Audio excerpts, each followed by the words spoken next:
Hello, everyone. It's Yogi here. I hope you're well and happy Sunday. And this is the second day of our retreat week. Okay, we launched yesterday, day one, and the goal is to just relax and stitch some lower count fabric and nice and easy. And yesterday I started a new project as well, and you're looking at it. If you've been following the channel or if you were here yesterday, you know what happened. I started from zero, and this is where I am right now. Okay, and if you don't know which pattern I'm stitching, let me show you. This is it.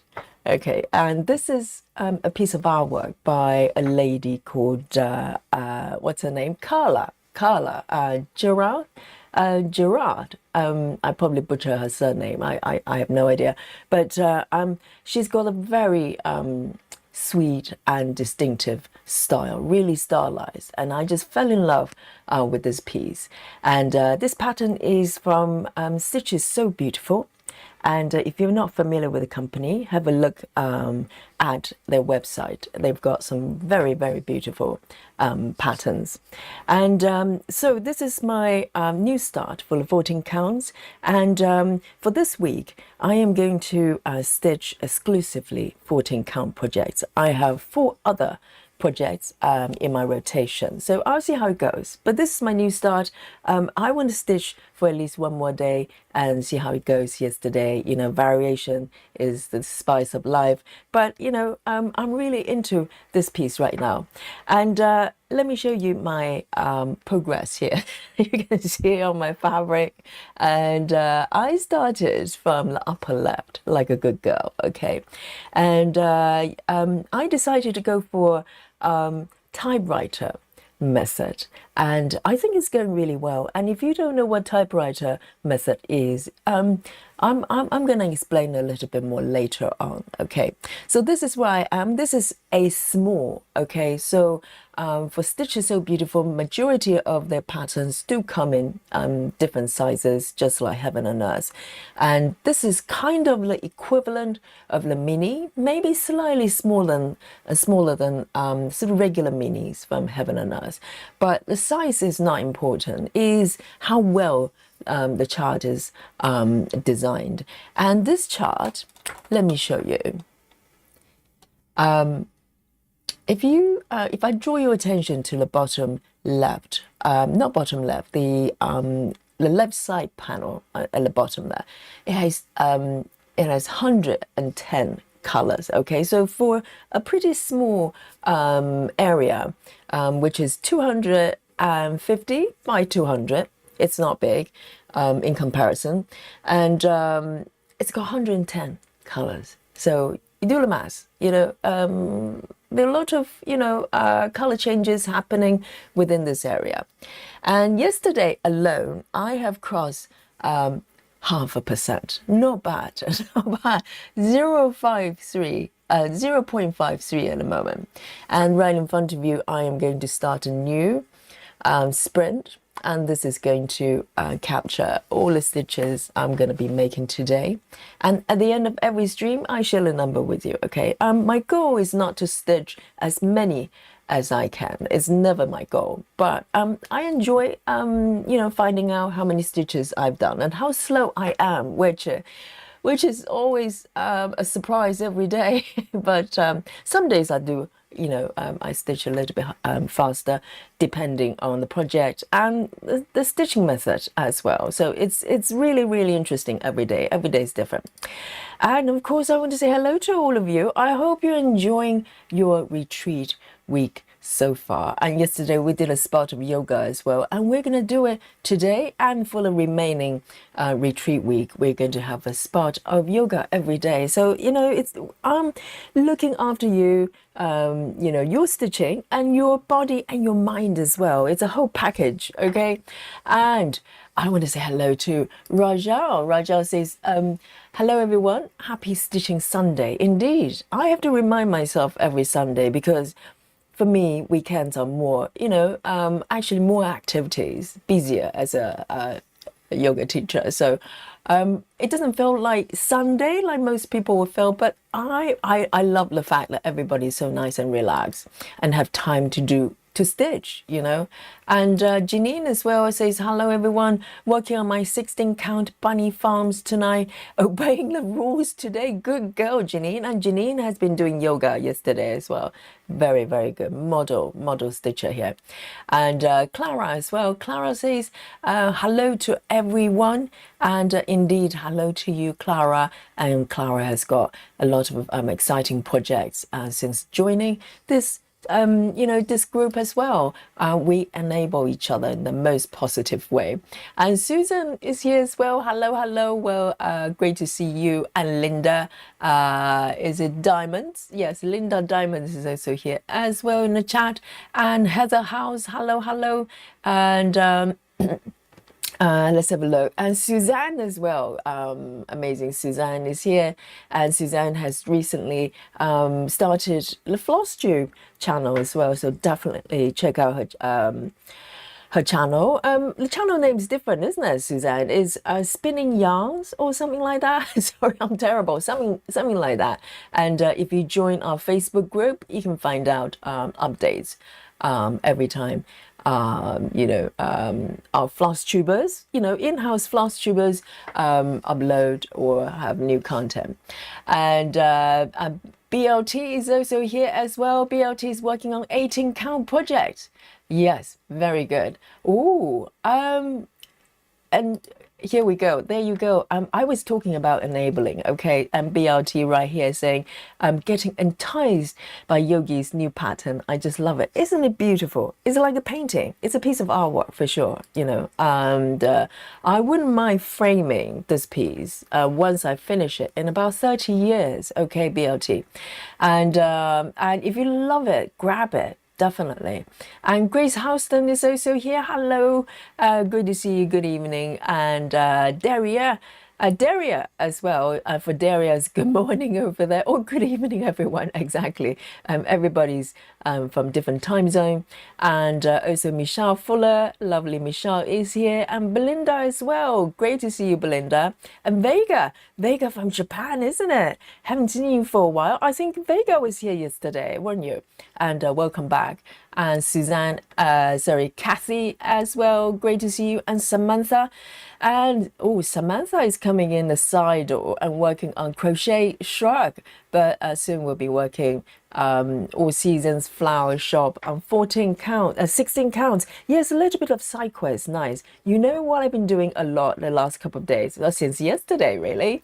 And it seems like, much longer. Yesterday, the members side quest stream, I've been doing needlepoint. And I haven't been able to put down that piece since yesterday. I just pick it up and do a few stitches every time when I have 5 minutes. I love it so much. And I'd love to be able to finish it and turn it into a cushion.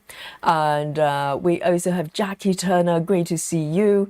And it's always lovely to see, stitchers we haven't seen for a little bit. Life sometimes takes over. I totally get it. And but it's great to see them return to the chat, to the group as well. And Love Drunk is also here as well. Good evening to you. And so this piece, okay, this is a relaxing retreat week. And I did say, I did put 14 counts on the title, but in fact, I think the range from, 0 count, is there such a 0 count? What's the lowest count fabric one can get? 9 count or something like that? And up to maybe 18. In my mind, anyway, that is kind of cozy comfort stitching for me. And for you, it may be different. So, in my mind, within 18 count is within the Ada territory. And when it comes to Ada, I have soft spot in my heart, even though the last few years I've been, primarily been doing even weave, sort of stitching. And majority of my projects are 25 counts, but this is, retreat time, back to the basics, and it doesn't matter what fabric count you're stitching, if you're happy and also your body is comfortable with it. If your eyes are draining doing 25 counts, it's not worth it. and just find the fabric count that you're most comfortable with. Sustainability is the key of life, definitely. So this piece, oh, I cannot wait to get back. And you know, it's quite nice stitching the same project 2 days in a row, because I don't have to set up anything. You know, everything is already set up just like yesterday. So yesterday, I started from upper left. I didn't have any sort of specific plans in mind, other than the fact that I wanted to start with typewriting method. So I've done pretty well. I think I've done, I've got to the third row here, and this, let me zoom in a little bit more. So typewriter is basically following orders of the pattern of the symbols, and you pick the colors accordingly. But other than that, you are essentially doing some form of cross country. How far you go is up to you, but this is where I ended up yesterday, and I think it's really good. The great thing about typewriter is it really looks after the border, and as you stitch down, you have much less sort of, you know, ninja stitches left behind, hopefully, in theory. So, and yesterday as I was stitching and I kind of grid as I move forward, I decided 5 blocks would be my width at the moment for the typewriting. Okay, with typewriter method, you can go as far as you want. You can do it within a block if you want to. You know, ultimately it's just a selection method, a color selection method. But I decided 5 blocks is kind of my comfort zone here that I can work, you know, happily within. So from then on, I started to move down and start to pick the highest stitch on the upper left, which is the corner I started from. If you start from a different corner, you do it accordingly. But for me, I look for the highest stitch on the upper left there. So this is what I'm going to be continue today. And yesterday, towards the end of the session, I started to hit the juicy part. Okay, I started off with a lot of dart stitches, which is great for warm-up, but here I am, and this is my starting point today.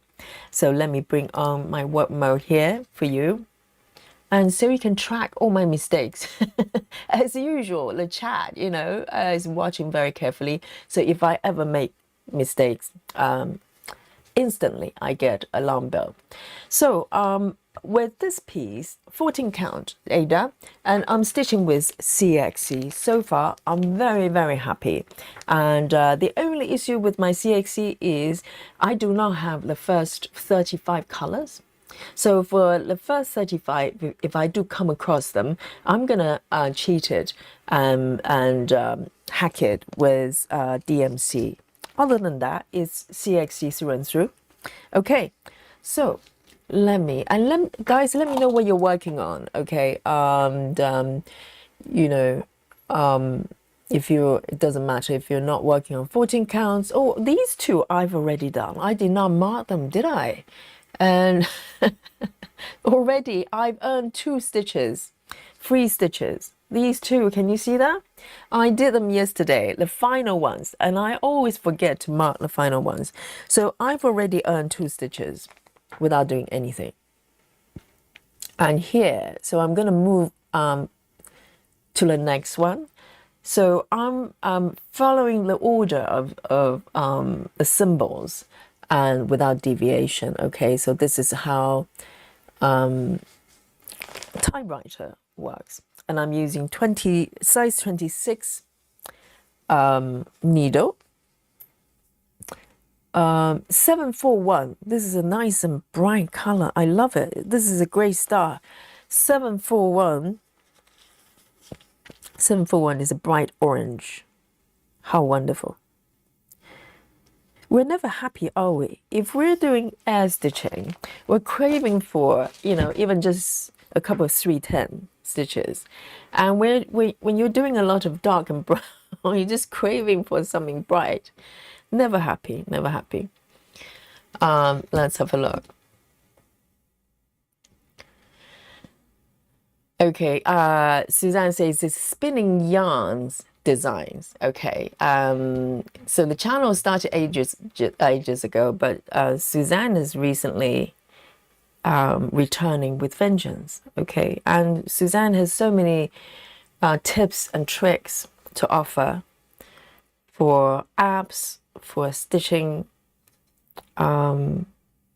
methods, etc., techniques. So definitely check out Suzanne's channel there.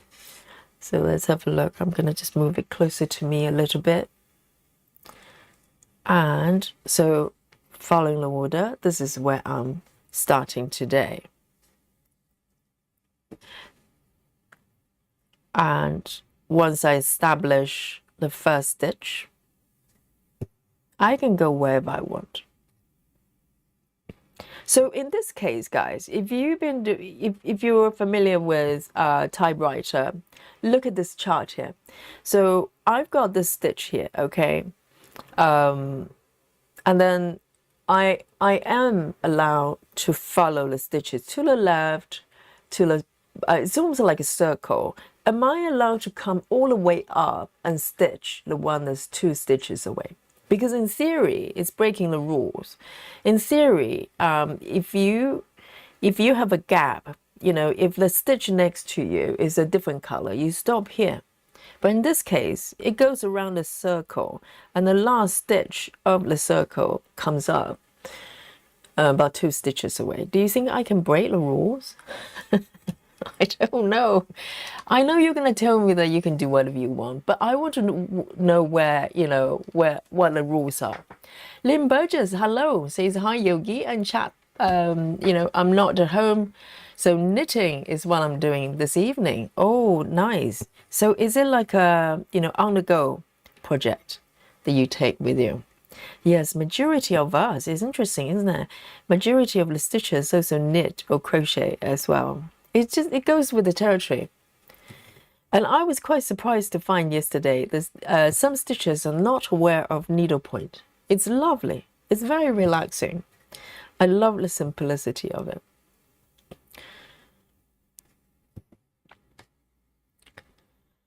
And Susan's loving Suzanne's new video. Lovely. Samantha is asking, do you plan to be live tomorrow night? So tomorrow I'm not able to stream, okay? So Mondays, I've been covering classes in the evening for the next couple of months, just a few more weeks now. And so I'm not able to do tomorrow, but the great news is we are going to have streams, a stream on Friday. So Friday is just before, well, it's the starting of the Easter. It's Easter Friday, isn't it? And so all the studios are closed in the evening. So I do not have classes in the Friday evenings. So we will be able to come back on. So other than Monday, we're going to have a full week of the retreat streams, okay? So other than tomorrow, the retreat is going to keep going until Friday evening. And Saturday, we are going to have the Amy song, which we did not do yesterday. So what are your views?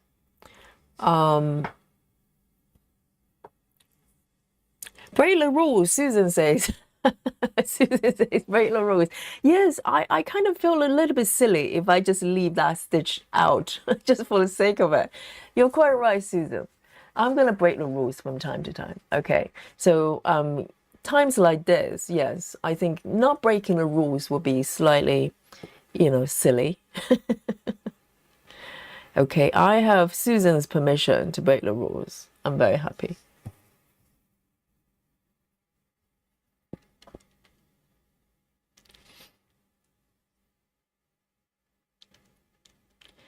And Susan's working on the view of the garden. Susan, I remember that pattern, you know. I remember when we started the Facebook group, not quite a year ago. It was last summer. And I remember you showed that piece, and I thought it was quite sweet. So today, you know, this week is a great opportunity to work on the pattern. Hey, Tracy Parker. says hello. I finished kitting up my Seascape. Oh, Tracy's is doing this pattern as well. And Tracy says I get to start it today. So Tracy, remind me, are you doing a small or are you doing a full size? Stargazer is here saying hello to everyone. Glad to see you all again. Great to see you as well. And also Moon Dust. Hello. Oh, Moon Dust, are you new to us, I wonder? And if so, welcome. Moon Dust says, I'm getting back to cross stitch and embroidery after many, many years. Even canvas is different with metal hoops. And I'm adjusting it. Appreciate your channel, Miss from Colorado. Say hello to Moon Dust. Yes, indeed. It's a change a little bit if you've been away for a little bit from stitching. I cannot say because I'm relatively new to the full coverage. I've been stitching sort of cross stitching, dipping in and out for many years since I was a kid. But this type of stitching, I'm brand new, so I learn as I go. But I bet if you've been away for a little bit, it's like coming back to the future, isn't it? Oh, hello! Thank you so much, and Moon Dust. Hello, thank you so much. So generous. Moon Dust is giving Yogi a super chat. How nice of you! And I hope you enjoy your stay. Join us. It's great fun. And just stitch whatever you like and just hang out. Thank you so much. And we also have, oh, is it Misty? Who's Misty? Is it Moon Dust? I don't know who's Misty. Yes, if there's a Misty in the chat, I forgot to say hello. I'm so sorry.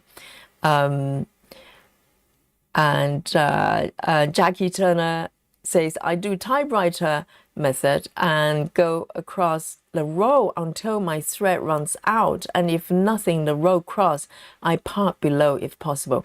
I kind of wondered about that because I probably need to double check with Busy Moms, tutorial. I'm under the impression that on the same row, even if they're stitches of the same color, slight few stitches away, you do not stitch them until you get there. And you simply pick the next symbol and keep going. But I guess, either way probably makes sense. I kind of prefer one symbol at a time though, because, if you go across the entire project, you could end up going really, really far away. So I think, it's probably a kind of choice you make as you stitch. So thank you for that. And Clara says, yes, Clara's happy.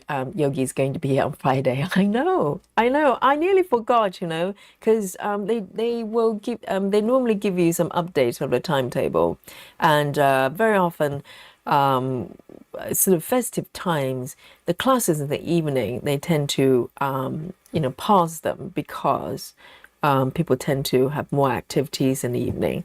But yeah, so.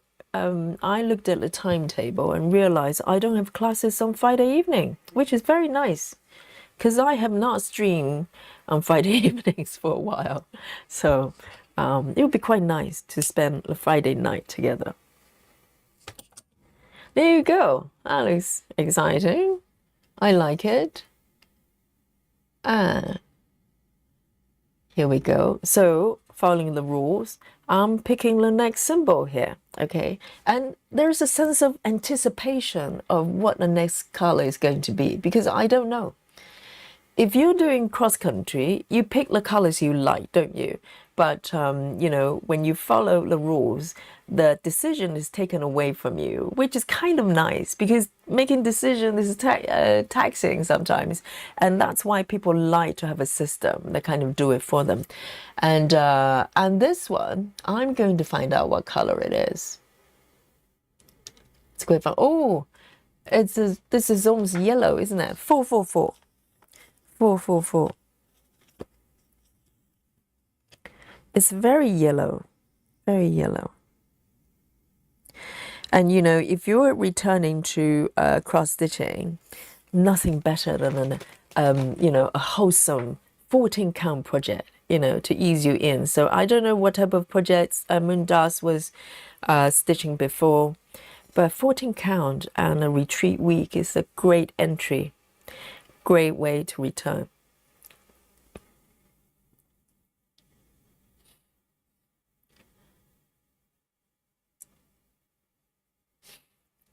Here we go. And Elsie says, any chocolate consumed a retreat has no calories. I love it. Elsie, exactly. Exactly. It's just like, you know, if you're eating something standing up, if you eat a donut standing up, it has 0 calories. We all know that. It's scientific, right? Yes. And also, we're going to be doing yoga as well. So we're burning at least 5 calories, okay? So we're allowed to have some treats.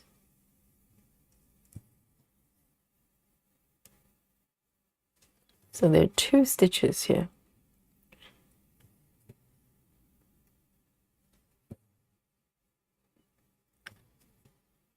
This piece is going to be so colorful. Alice and Rennie, hello. And oh, so Tracy, first of all, is doing small, so same version as Yogi. But small doesn't mean easier, is it? Because just look at the number of colors, 110. And Alison is here in the chat, says evening all, hope everyone is well. Is there a featured post on Facebook group for floss tubers to post their links? Lost track of everyone. Very good point, very good point. There was a post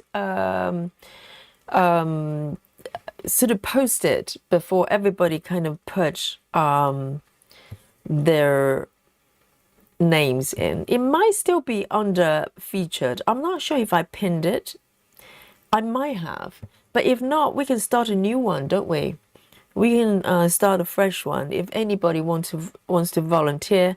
And if you start a new post for all the floss tubers to put their URLs and names and Etsy shop, whatever it is, whatever they're doing, and I'll pin it under feature, because you know, Facebook posts by nature, if you have more posts, things get pushed back. So eventually, you know, it will become harder to locate. It's just the nature of things. But other than that, we can start a fresh post, can't we? So anybody who wants to volunteer, go for it.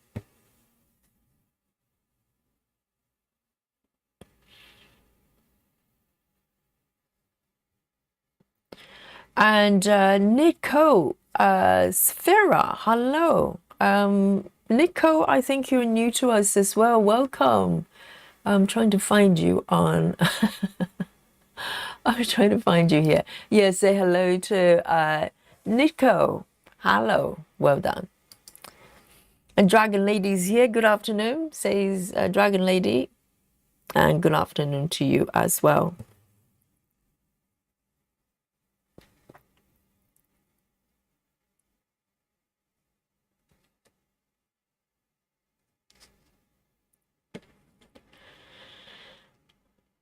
Alison says, what about Mr. Yogi on Friday? He's going to be okay, Alison. It's okay, because on Fridays, you know, first of all, I'm teaching late. And also, you know, maybe just spend some time with, you know, in the evening with Mr. Yogi. He's going to be okay. He's going to survive for 1 week, okay? He's going to be okay. And also, you know, we do catch up during the day as well, because both of us have very unconventional timetable. So it's not just the evenings we have time. We have, you know, breakfast, we have lunch, and, you know, coffee time, etc. So, you know, just to keep him happy. And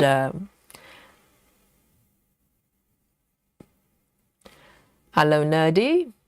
And Lynn Burgess says, yes, Yogi, an ongoing project, second sock completed. Oh, well done. And cuff. So nice, easy, straight knitting. They're a gift for friends. I'm hoping to complete while I'm away. I'd love to see your socks, and particularly, Lynn is not suffering from the second sock syndrome, okay, or single sock syndrome, whichever. Basically, you stitch, you knit one sock, and then kind of just lose interest and never complete the second sock, and you can't really only wear one sock at a time. So unless two different socks. And Gayla, hello, great to see you. Oh, so moon dust is Misty. Okay, very nice. It's moon dust on social media. Hello, Misty.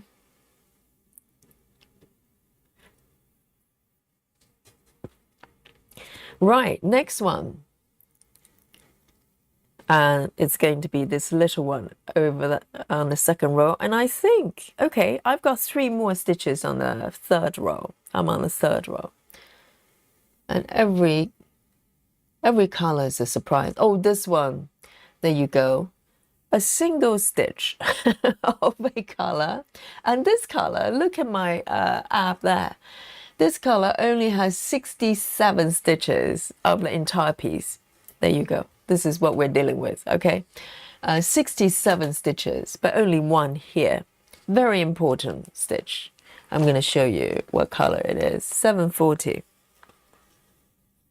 740, okay, there you go. It's one of the newer ones. So let me see where all my flaws are. Where did I put them? So yesterday, I actually had...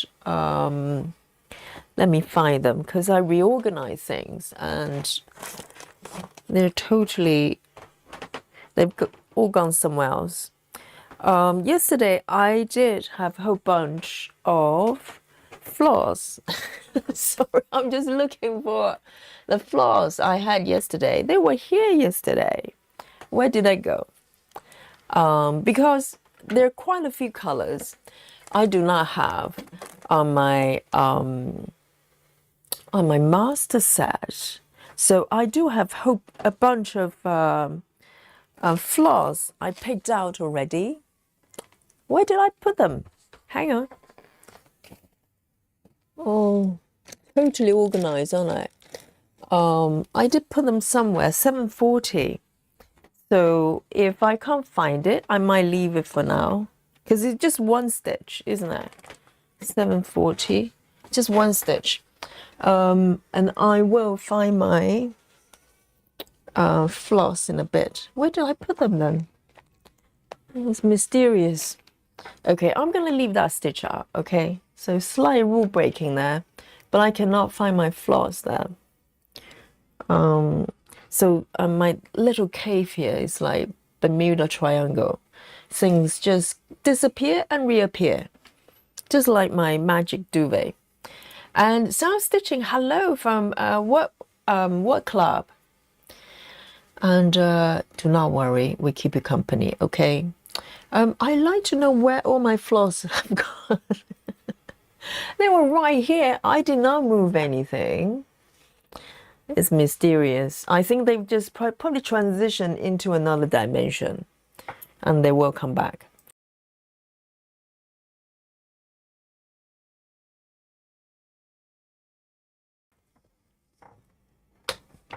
All right, I'm going to move on to the next symbol.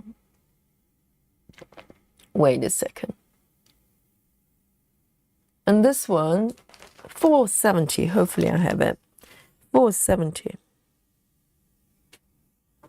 I do, yes.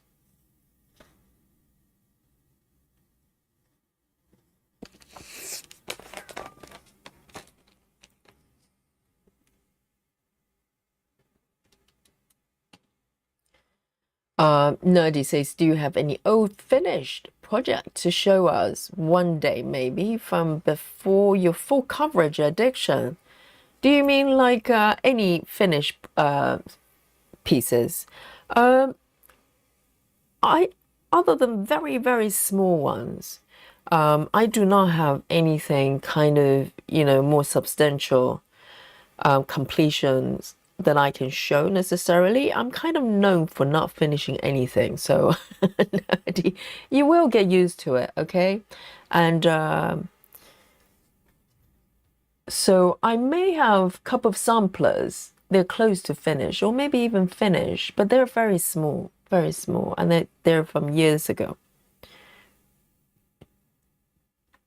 I think if you look up my whip parade under video section, I archived those sessions there.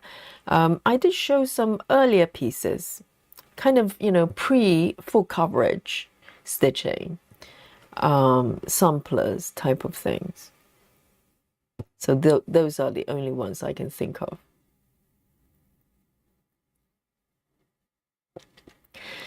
Misty says, I was big in stitching in the 80s. I poured all my old projects and I just ordered new products from Trappy. Oh, what did you order, I wonder? Yes, this is a different world because all the hoops are probably, you have a lot more options. You have Q-snaps, you have all sort of fancy frames, and even hoops are probably a lot more well made. I don't know from before, and there are a lot of accessories and gadgets you can get, and also apps as well. Markup apps like Pattern Keepers and Saga. So all sorts are happening. And it's really fun. It's really fun. And, here on the streams, we exchange a lot of information, tips and stuff. So we get to find out a lot about, different ways of organizations and techniques.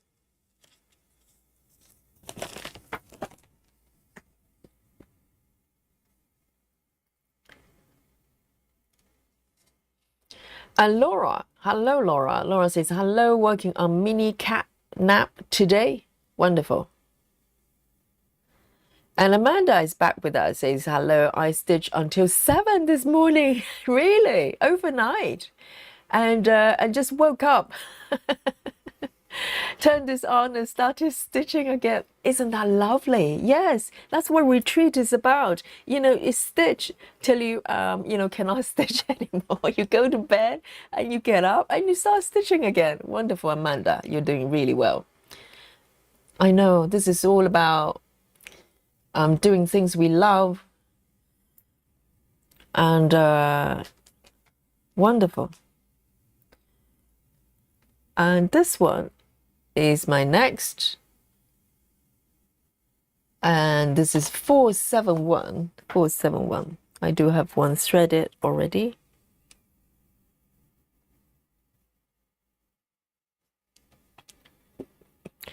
And I think 5 blocks is kind of a perfect width for me, because if I start to extend it too far away, I think I'm going to get impatient, because it's human nature to want to see things happening on the fabric.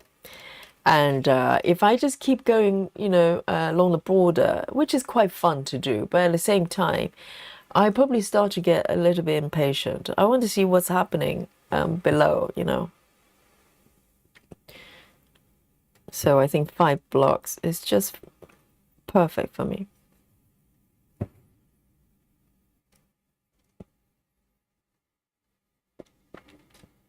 And see you later, Miss D.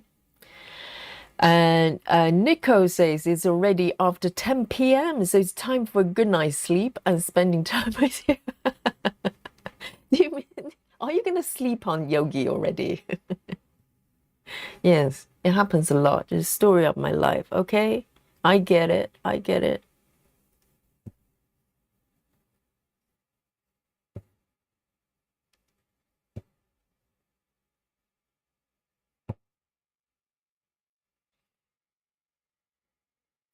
Nerdy says, I missed the stream yesterday. Do we have an update on duvet cover? Nerdy. Yes, it's still being haunted, okay? It's still, the original version has not returned.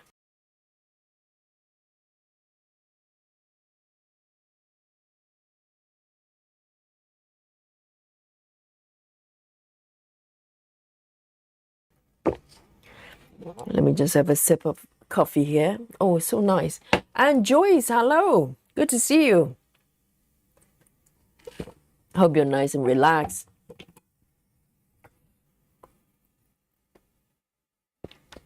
And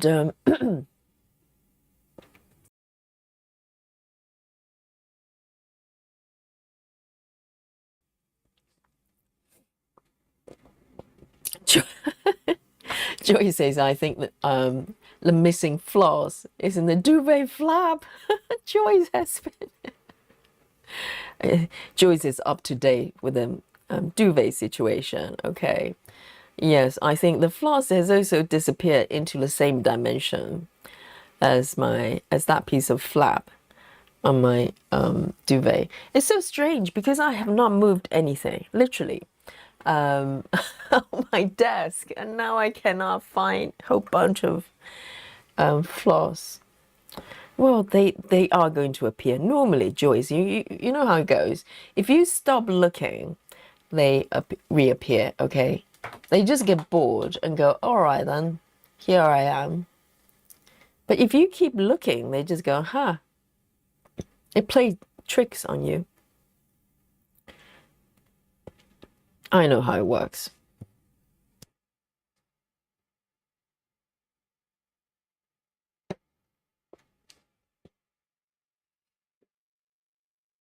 Yes, Joyce did her work. I know, I know. Very good.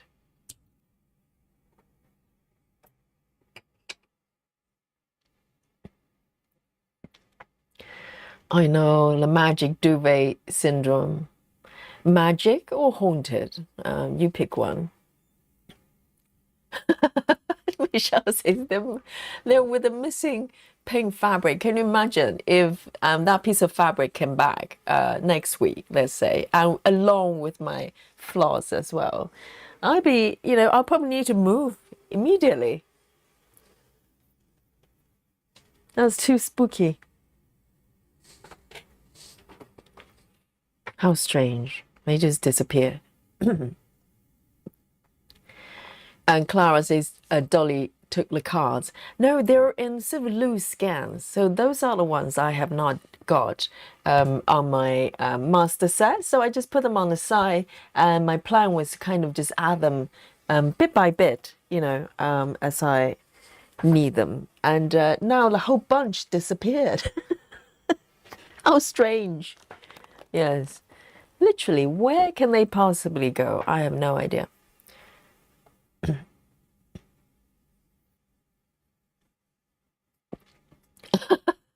Oh, Michelle, you're spreading rumors here.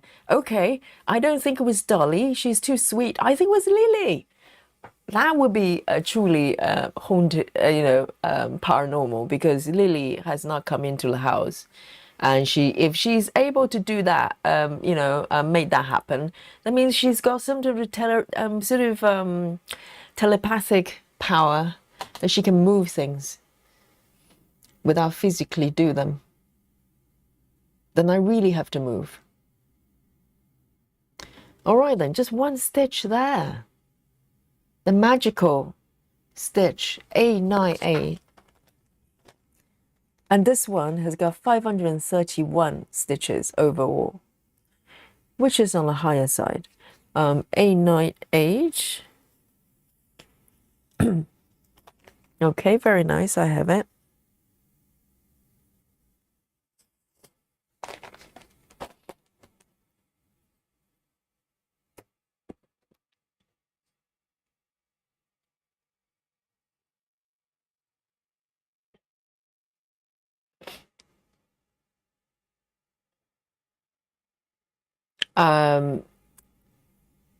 Dragon Lady says, Yogi, so glad you have Dimensions Wednesday. I have found so many kits I didn't know existed.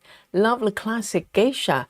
Exactly. I mean, Dimensions kind of, I hope they won't get forgotten and left behind, because, they have so many really special patterns there. They're very different from more modern, patterns or stitching kits. And they will always have a soft spot in my heart, and I hope they stay, you know, because they're special.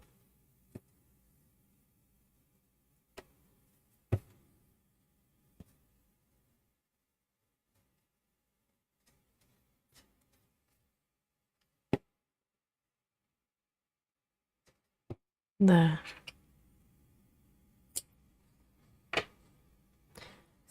898 going back. Let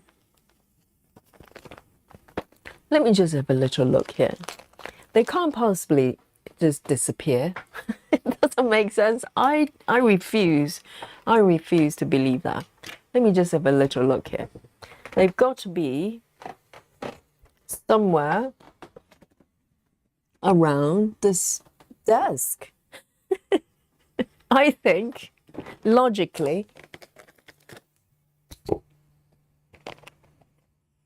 Let me just have a little look. Because I want to be able to complete, no, not this one. I want to be able to complete all the colors in order.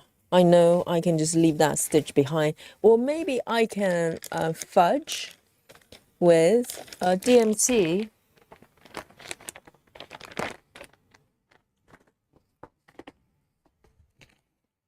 And no kidding, they have disappeared. No, I can't find them. Really strange. Where are they? Very strange. All right then. Yes, it's haunted. I get it. I get it.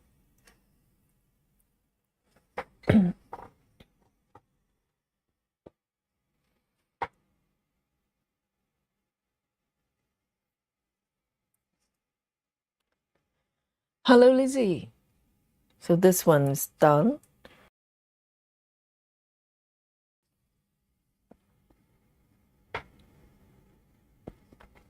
Right. Other than this little mysterious stitch, everything on the third row is done. So I can move down here on the fourth row.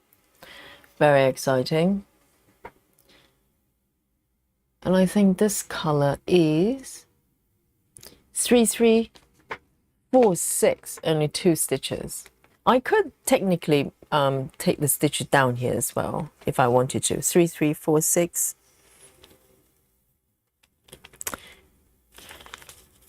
Here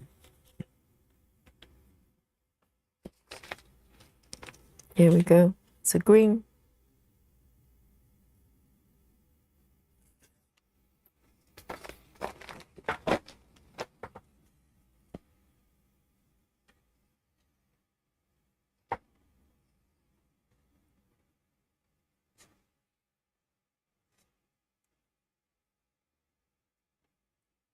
Limbo just says, Yogi, I have also missed several days of the stream, so I'm in the dark about the retreat. What is the purpose and how long is it for? So the purpose is really to stitch on lower count fabric, because I think particularly for newer stitches, newer as in newer to the full coverage, there's a notion that somehow you have to go up a stitch count in order to create beautiful full coverage pieces, which is, you know, I don't think it's true, right? We don't really think that. So it's about coming back to the basics and enjoy, you know, low count fabric, like, you know, 14 counts or below or above, and maybe up to 18. In my mind, that's where the kind of, you know, comfort zone is. And it may be different for different stitches, but the idea is to take the pressure away of, you know, constant wanting to you know, maybe move toward 25 counts. There's absolutely no need, and 14 count full coverage can be just as beautiful. Let me turn on my 5x5, and it's going to go on for a week. So today's day 2, and we're going to continue until Friday. So it's going to be a full week by Friday.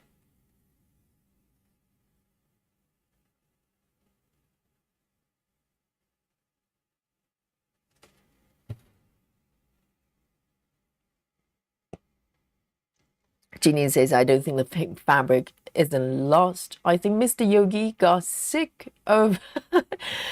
Well, Jeanine, you think it's Barbie pink, don't you? So Jeanine saying Mr. Yogi got sick of pink and flowers. There's no flowers. You're adding things. It's a very plain, earthy pink. Okay, I'll need to post a picture just to prove it. It's not Barbie. It's not Barbie pink. Okay.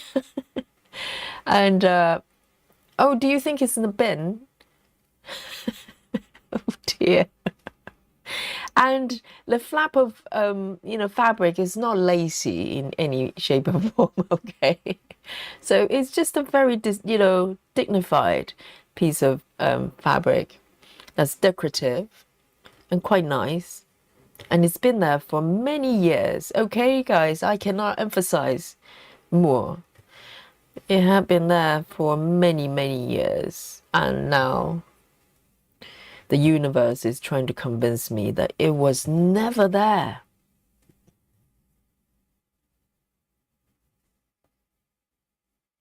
I do not believe it.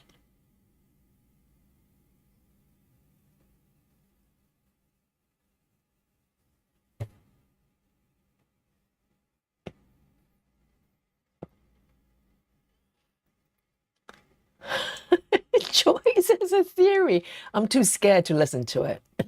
But I bet it's really cunning.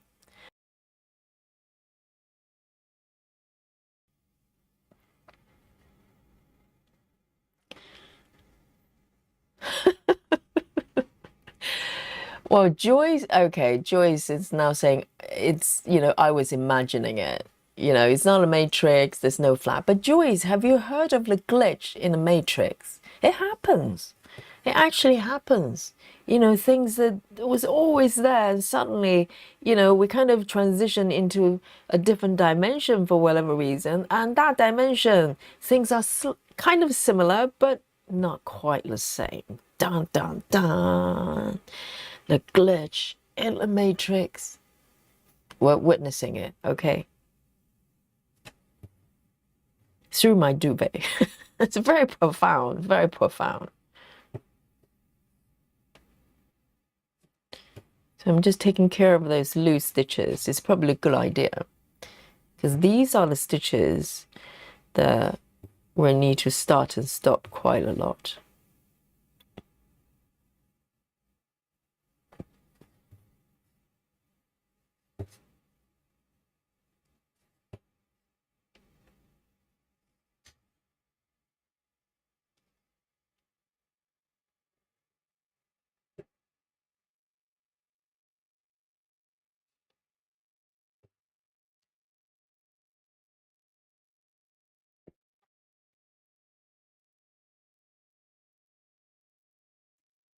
And Suzanne, oh, what's happened to your legs? One leg.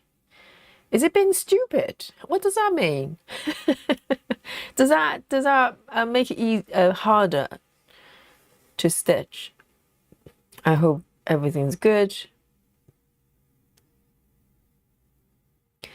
Lynn says the scans will show up. They always do.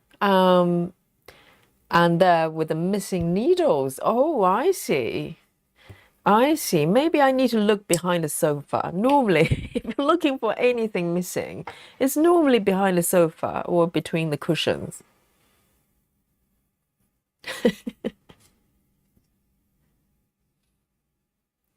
Samantha says, is it possible to convert the dimension thread numbers to DMC? Is there a conversion chart there, I wonder? I suspect maybe. Because, the dimensions coloring the thread color system, they probably have a rule to say if it's, gibberish, I don't know, 27A1 is DMC, whatever color, cross, all the kits they've got. Wouldn't surprise me. Ah, Suzanne says, exactly. Yes, there's a website, you can look them up.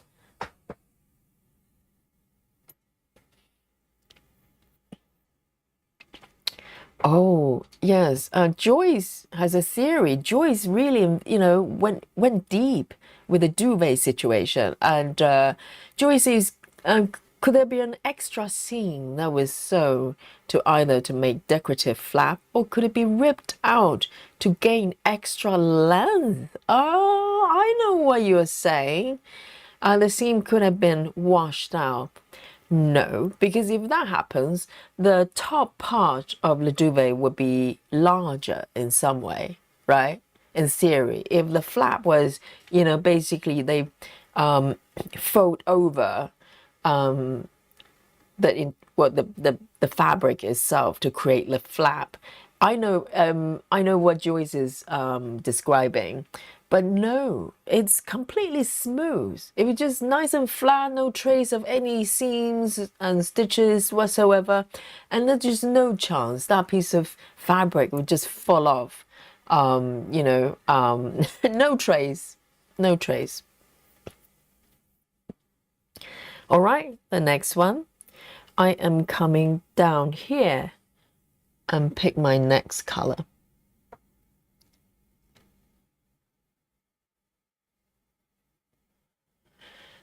Nice 3-4, nice 3-4.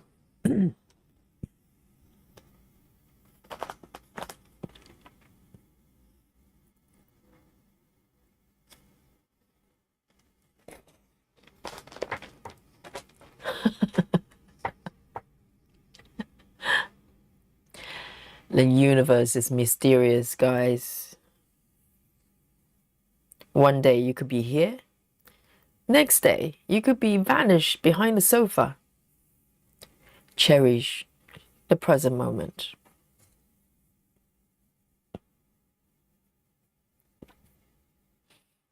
Dragon Lady says, I've decided to stitch La Maison Romantique on 14 counts. The size appeals to me for quicker stitching. Yes, I'm going to be stitching that one hopefully during this week as well. So, I'd like to work on this piece a little bit more. And then I'm going to have a swap maybe to that project as well. It's beautiful. And see you later, Michelle.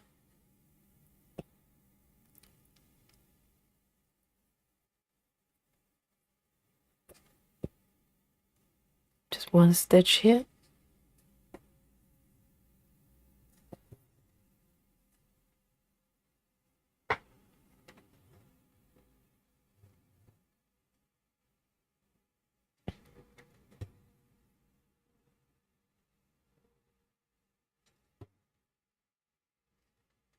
I think the green stitches are the starting point of the tree branches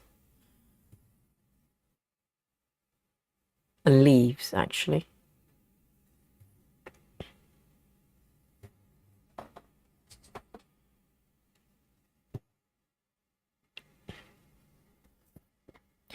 Lizzie says, when I moved, I lost gigantic projects and all the flaws. I swear I put in the car with me and brought in the flat, but not managed to ever find it. So glitches exist. Or, it happens quite a lot. The moving companies, they lose, bits and pieces. Or maybe they just fancy those projects and, took a little bit of liberty and took the project home. It's very easy to lose things when you move.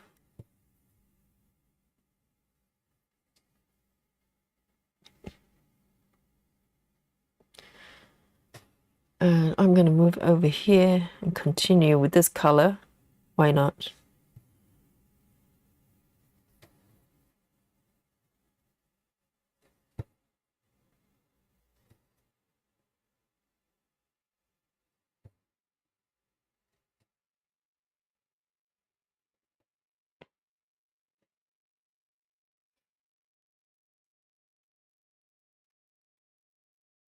All right. So if Suzanne's, it's hard to concentrate. Yes, if there's sort of discomfort, I bet it's much harder. You should just, work on anything that's easygoing, they feel happy with.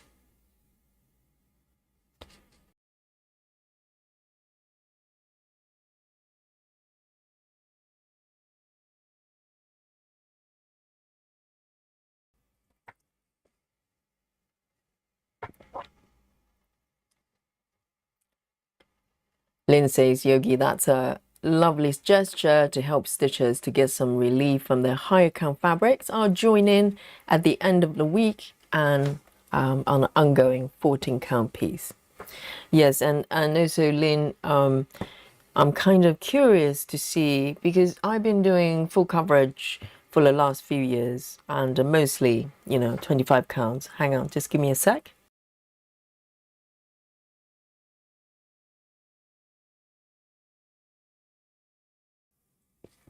Sorry about that. My throat is playing up. And I'm also curious to see the reset, which is what I think this is for me. Because I've been doing a lot of 25 counts, 28 counts, and I want to just kind of, reset that process and see how I feel about everything that I'm stitching right now. To see that by the end of the week, because I'm going to exclusively stitching 14 counts, whether I'm going to gain any new insight in terms of how to approach my higher count project as well. And, even when I was, doing mostly 25 counts, etc., 14 counts, I stitch from time to time and I always really enjoy it. And it's kind of nice, mini reset when I do 14 counts. So this is just a more substantial process, of that.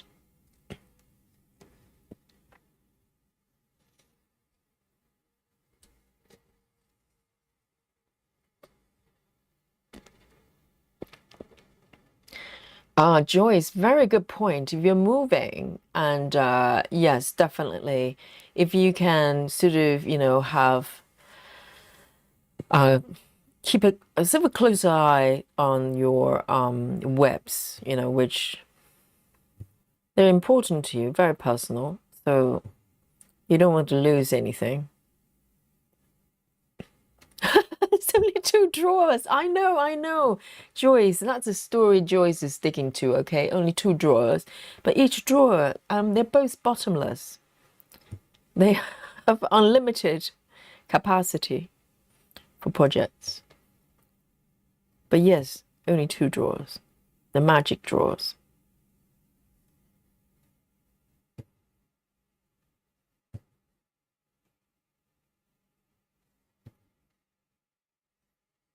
All right, run out of threads.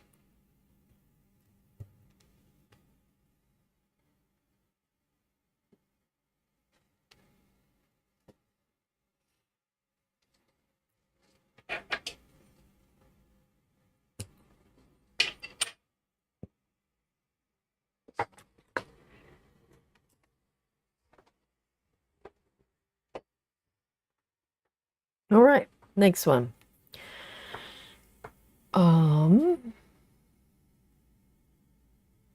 310, guys. Spooky bingo. I'll do it for you. It's 310. Here we go.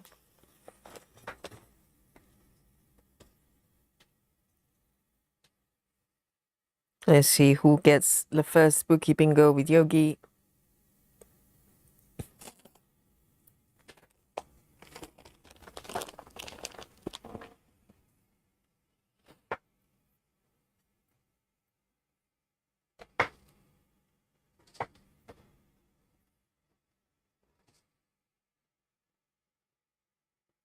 Hi, Woo Woo. Hello. Great to see you.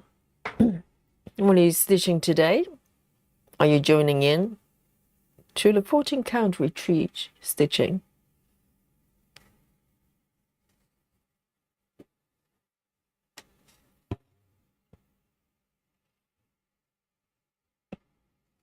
Hi, Chrissy.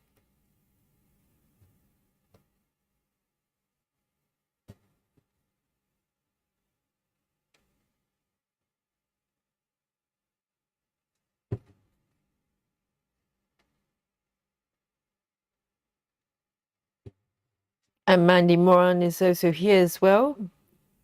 Great to see you.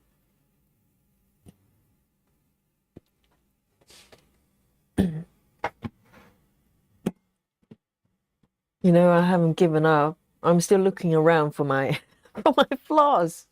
Where are you, flaws? Do not play with me. I have feelings. I need you. That's so strange.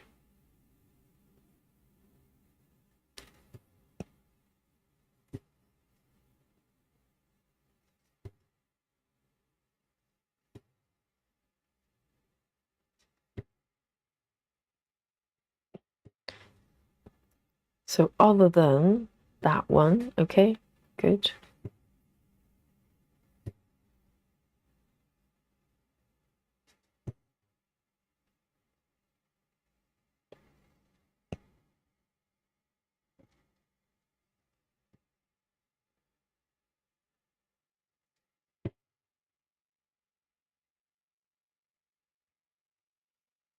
Wool says I'm stitching Rainbow Angel on 20 counts, 1/1 full cross.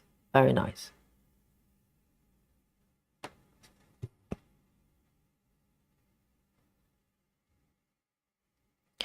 Clara says maybe you put them back with the others. But where are the others though?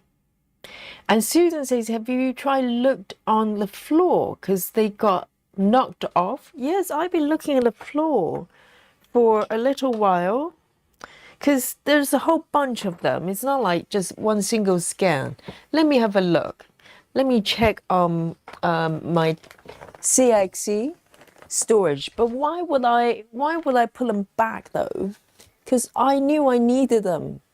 So let me just have a little look here. It's quite mysterious. And also they're loose scans though. I wouldn't just put them anywhere.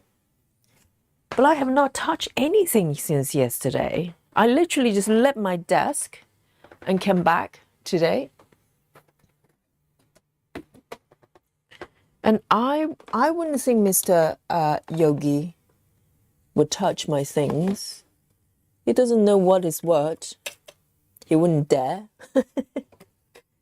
I literally cannot find them. That is so strange. Yes, this flat is officially haunted, okay? I've got a spooky duvet and all sorts of things going on there. No, there's a whole bunch of them. It's not just a single scan. It's like at least maybe nearly 10 scans together. Nope. Cannot find them.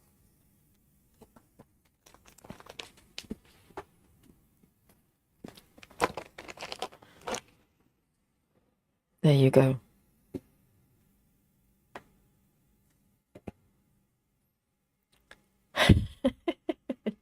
Laura says it's a gaslight situation, duvet and now floss.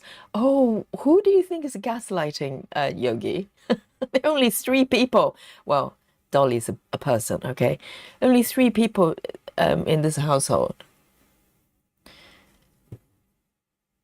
I don't think it's Lily, okay?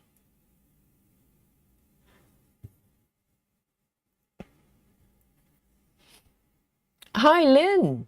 Lynn says, hi, Yogi. Fell asleep. As usual, Lynn. Yeah, I fell asleep on Yogi. How dare you? And Lily says, I was sewing, woke myself snoring. Love to Cynthia. Hope you're all okay. Yes, love to Cynthia. I hope you didn't fall asleep in the middle of sewing, you know, using the sewing machine. Because last time you fell asleep, you know, cooking potatoes. So Yogi's a little bit worried about you. And this time it fell asleep during sewing session.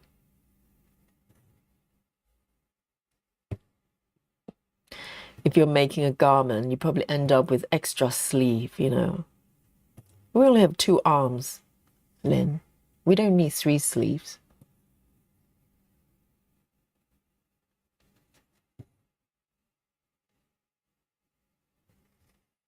Grace Houston says you moved them somewhere without thinking when you went into the Matrix.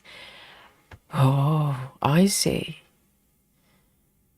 Yes, I went into the Matrix to do what? Which Matrix, by the way? you know. And this room is not big, okay? This is like a single bedroom size. And I'm just looking around to all the possible spots. Even without thinking, I would still know there's a whole bunch of floss that I need for today's stitching. And where will I put them? It's a mystery. Seriously.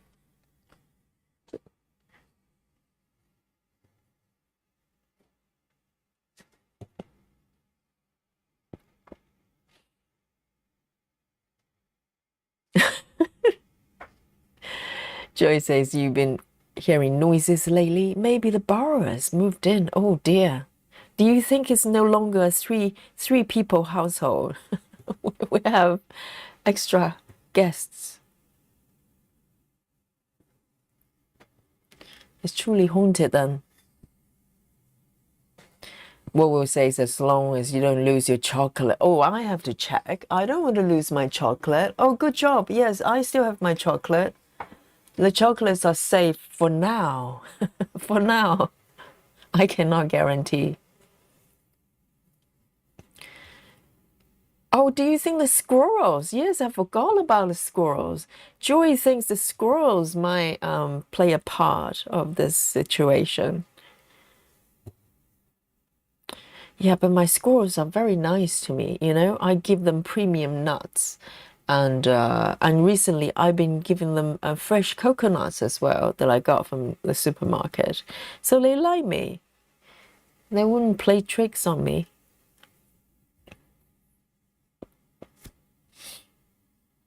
Samantha says, I fell asleep sitting up on a couch earlier while crocheting. Well, at least you're not cooking potatoes like Lynn did.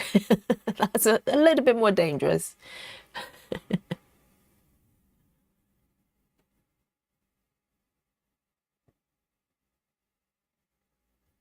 Oh, that's true, Susan. Yes, I did lose my Black Forest chocolate to Mr. Yogi, but that was more of a theft kind of situation. Okay, I had brought in the the police, the criminal investigation to look into the situation there.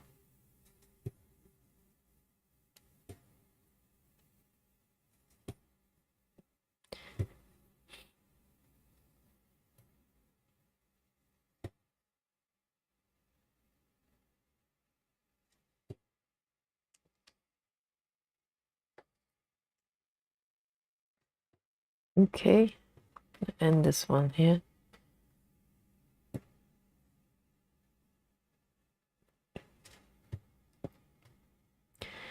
Lynn says, what are you looking for? I'm looking for a whole bunch of floss that I picked out before yesterday's stream because there are colors I do not have currently on my CXC master set. And there, I have not, put them on the organizer. So they're just loose scans, about maybe around 10 of them in a bunch that I left on the desk here since yesterday. And today, they're nowhere to be seen. It's not a small thing, it's not like a needle or anything. It's like a whole bunch of floss. Very strange.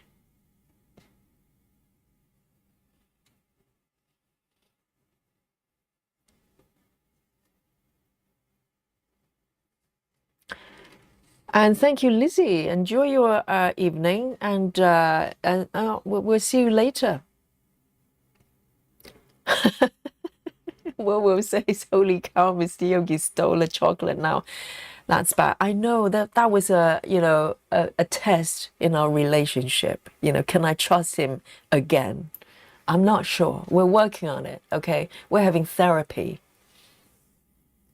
I hope, we can pull through.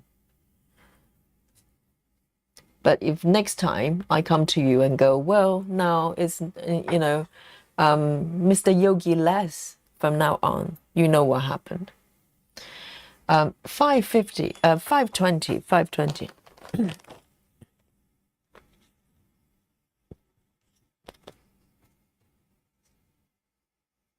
It's a green. I think I'm moving into the tree territory.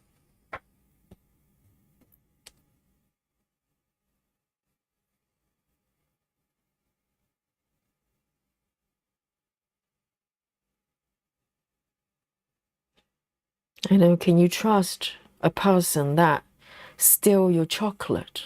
Oh, I just don't know.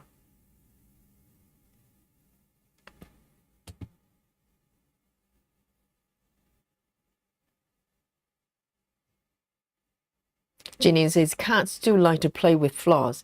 Well, I mean, I have a lot of, floss type of things and yarn and everything lying around the house, in this room at least. And Dolly's never curious. Dolly's just so chilled. And she's just interested in prawns and lying belly up. So yeah, she hasn't taken a lot of interest into these things. So Dolly just walked past. Dolly saying, "I'm innocent. I have nothing to do with it." Okay, I'm gonna break the rules now because this one is one stitch away.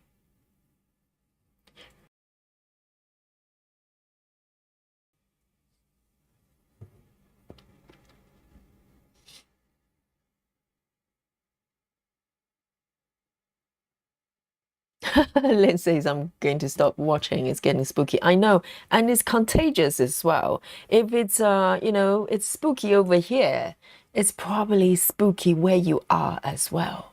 Just a warning, you know?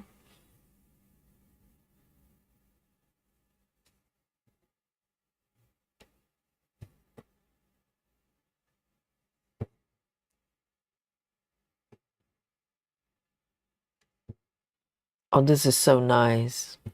I'm loving it so much. And it was a great idea to wash La Ada. It's really soft. Really nice to stitch.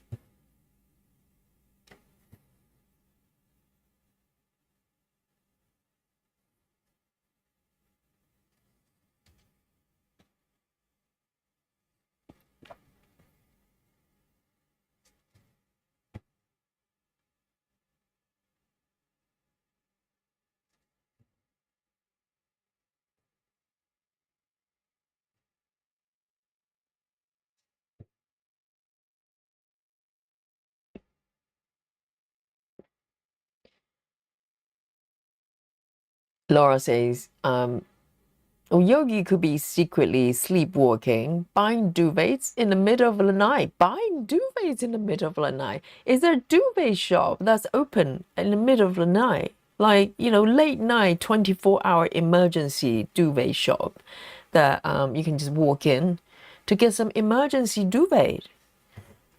I have no idea.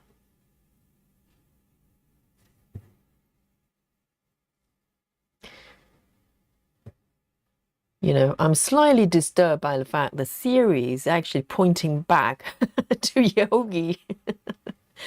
So far, the prime suspects have been, all the entities around me. The squirrels, the cat, and Mr. Yogi. And now it's coming back to Yogi now. Oh, I don't know what to say, Laura.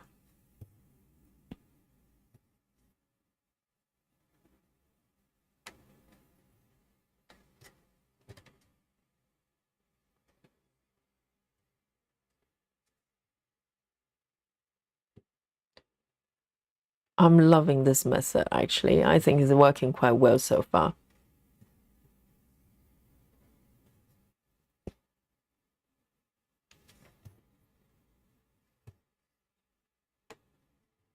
It just feels like it's got enough structure and also enough freedom as well. So I get to take care of all the kind of loose stitches because I have to, if you follow the symbol. But at the same time, I can kind of roam around and do a little bit of wondering as well.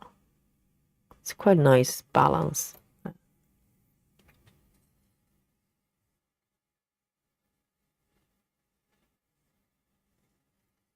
Wowo says, I write things in my notebook to say where I put things and to remember. So just can't remember why I put my notebook.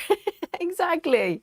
Exactly. And also how much work is that? And, you know, if you have to write down every single thing, you know, oh, this is where I put my pen, my little pencil.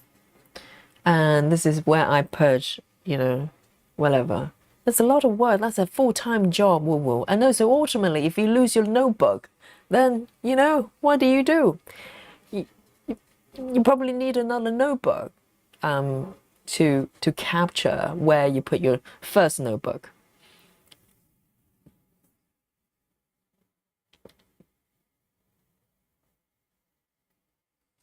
Okay, I think this is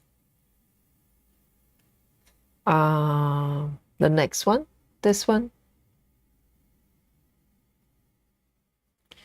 Beautiful. 501. 501.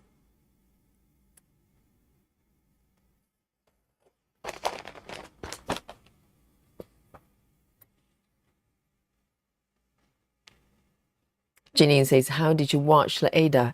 I didn't really soak it. I think I just rinse it under the in the sink, and with a little bit of warm water, and a little bit of I actually put in my shower gel. I think any kind of detergent would do, just to dissolve the starch a little bit, and then just dry it. I just pop it on my radiator for an hour or so and just stretch it out. I didn't iron it or anything. I just stretched it out on my hoop.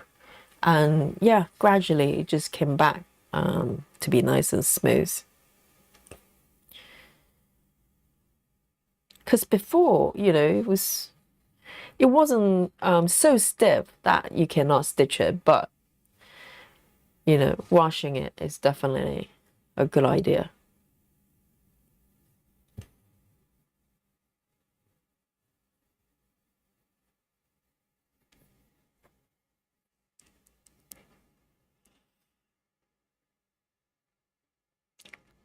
Suzanne says you will have to send it into the Fog Show on YouTube. What's the Fog Show? Is it like paranormal channel? Yes, or the Wild File, the Wild Files channel. All things spooky.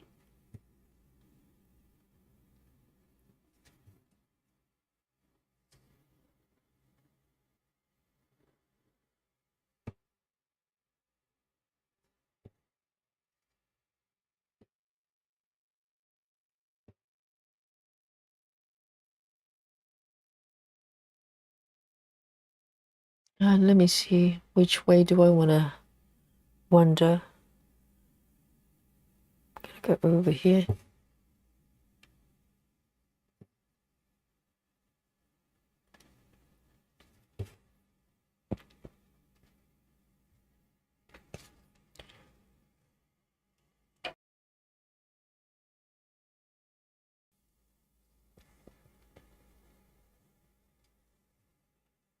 So Peter Laws into the Fog.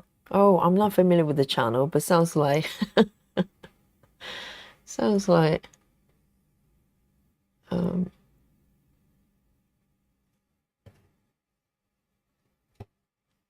I don't know. It's really strange because ultimately we don't know what this is, you know, in terms of this world we live in. We don't know what it is. Because you might think it's crazy if someone says it's a simulation or maybe it's a dream. Because we can't really disapprove it. How do you disapprove that this is not a dream or this is not a simulation? So the possibility is there.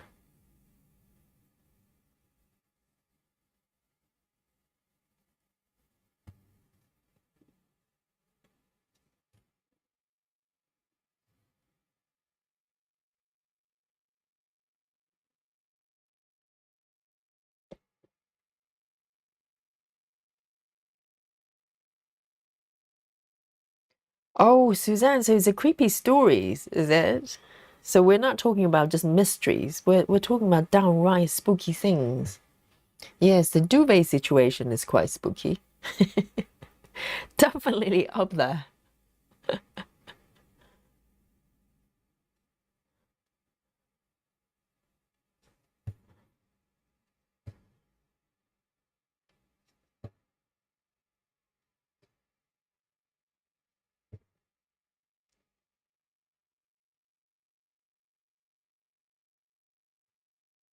Right, so a good storytelling voice is kind of important because nowadays there's so many videos they're using AI voices, and you always know it's AI voices because they just sound like AI. And sometimes the channel may have really good content, but if they start doing AI voices, I just can't. I need human voices, and I just cannot listen to the AI voices.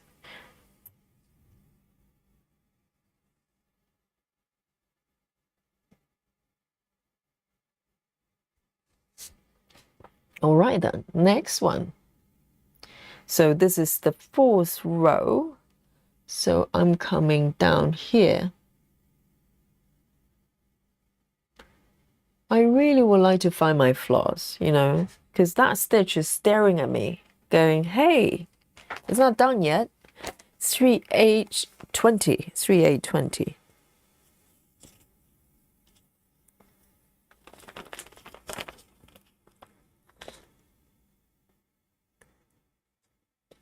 I'm trying to think, where can I possibly put it? And I kind of looked around my CXC storage. Cannot see anything. Let me just have a little look. Just give me a second.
Nope.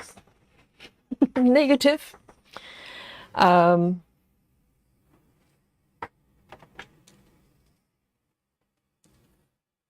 oh, so woo-woo thinks it maybe it's not ghosts, maybe it's aliens. What's the difference between them though? If we don't know what they could be ghosts, they could be aliens.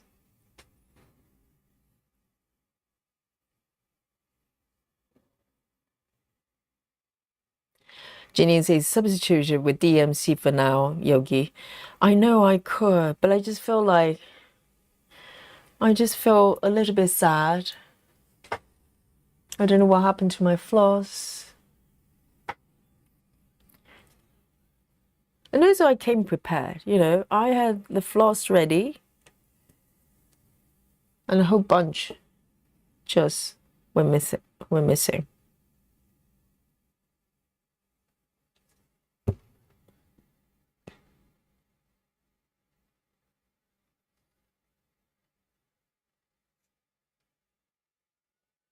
Suzanne says regarding the AI voices, she says they usually make more and more mistakes as the video progresses.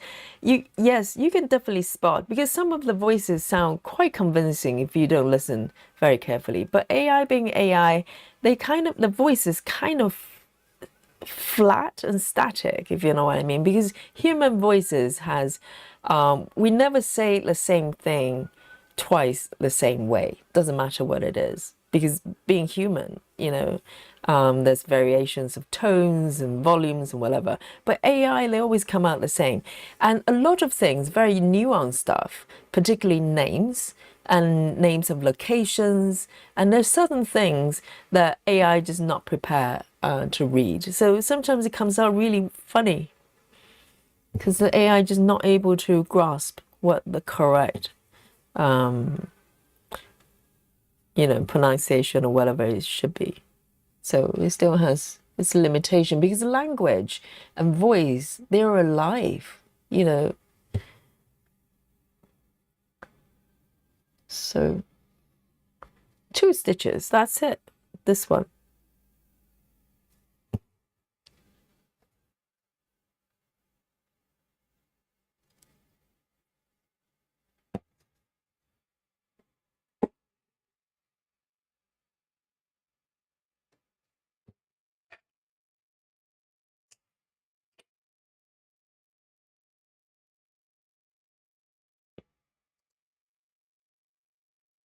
That's 3 820.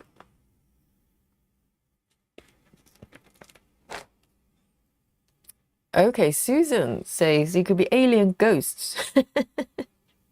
Now it's getting a little bit complicated.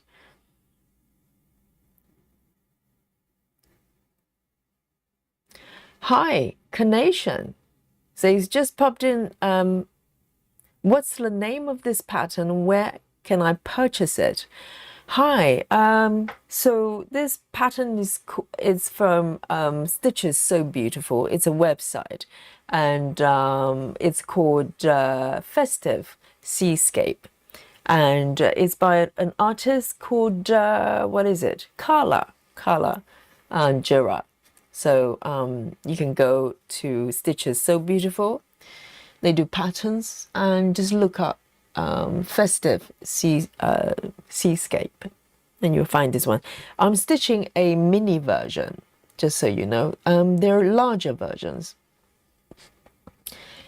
830.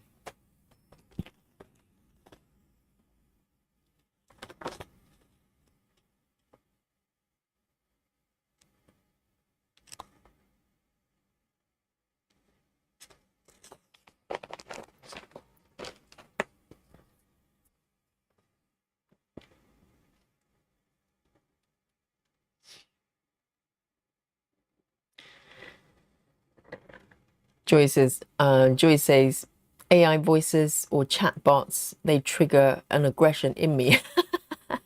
I didn't know it was there. Oh, interesting. I actually told a bot to go ask his mother. Oh dear.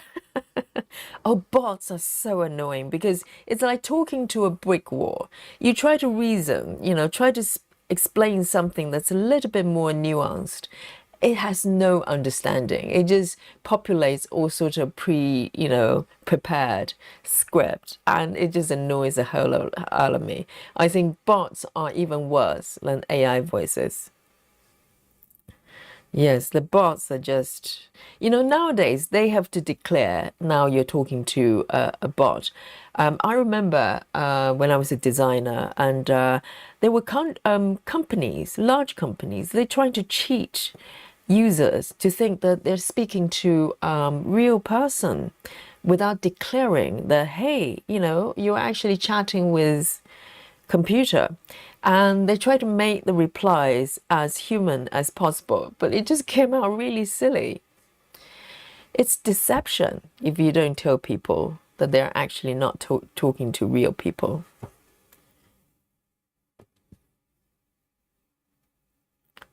I think bots are just glorified search results, really.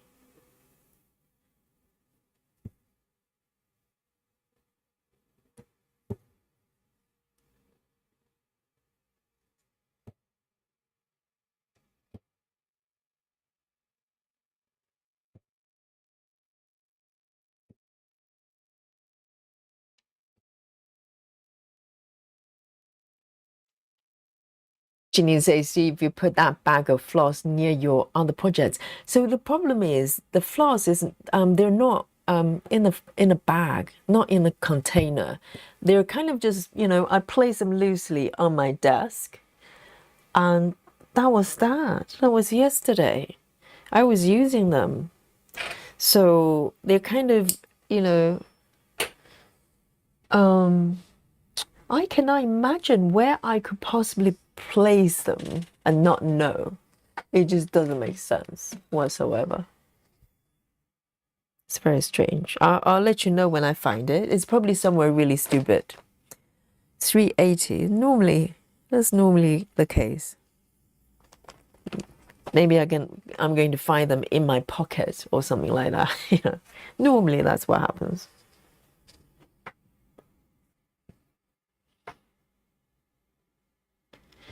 What we say is the difference is you don't have a ghost club, but you have alien club. Maybe they decide to mess with you. That is very true. Very observant of you, woo woo. We do have an alien club, okay? And our aliens are, I don't know. I don't know whether they're from different dimensions. But they're definitely aliens. Okay, I'm going to mark these 3. And the next one. I like this symbol. This is like strangely, weirdly familiar. This is Windows symbol. 733. 733.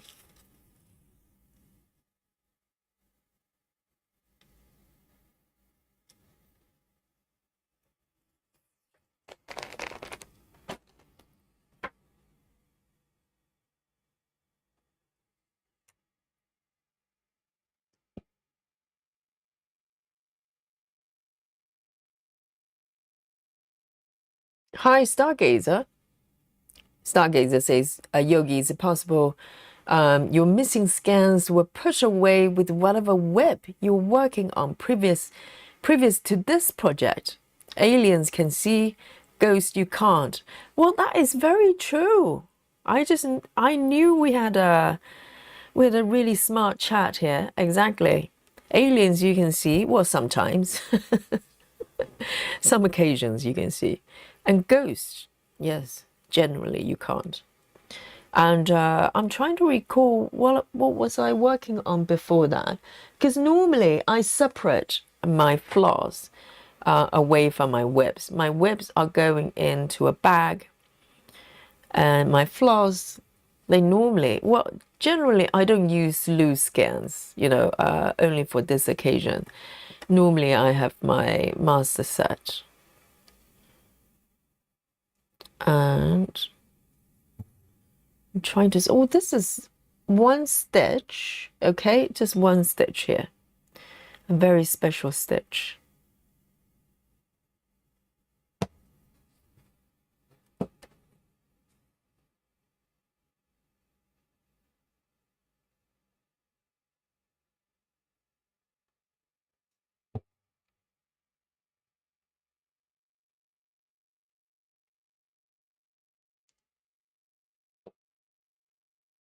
Hi, Rachel Morton.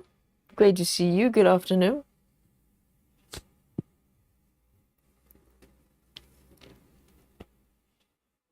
So Rachel is selling the house as well. It must be stressful. So make sure you have some relaxing time doing your things. Because sometimes, when you're moving houses, I definitely remember the experience. Or when things are, doing repairs and everything just feels chaotic because, our homes is where we feel stable. So if there are things going on within the home, moving or maybe some sort of work being done, life can feel very unstable and very chaotic. So make sure you have some time to settle down and do things you normally do,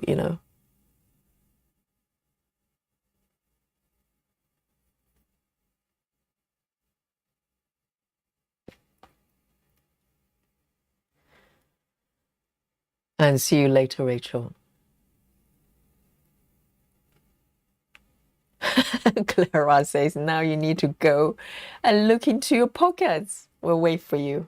Yes, currently I don't have pockets. Currently I'm just wearing a pair of leggings as usual. All right then, next one. 400, one stitch only. This has been a theme tonight. 400.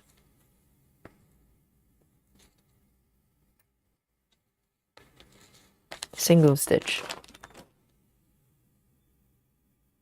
And this stitch just staring at me and laughing at me. Okay, I know, I know.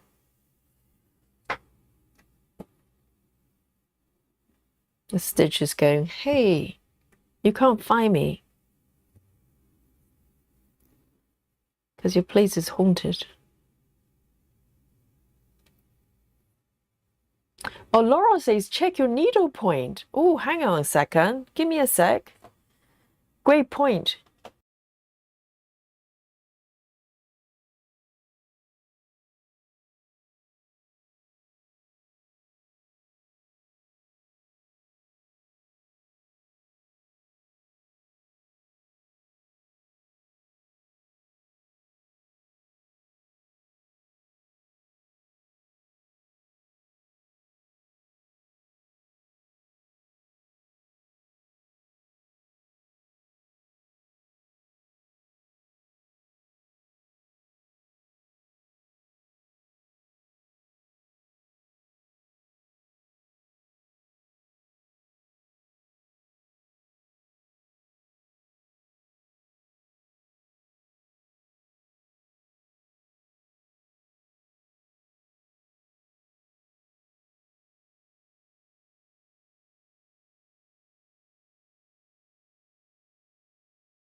No. Yes, I was trying to look into the container, the bags I've got. No, I can't find it. It's very strange.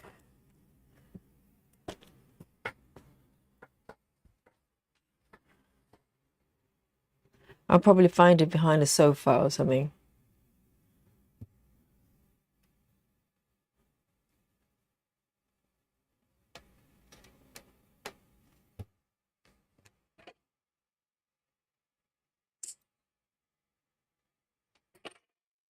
I'm just hoping for the best, that I'm not going to come across too many colors I don't have.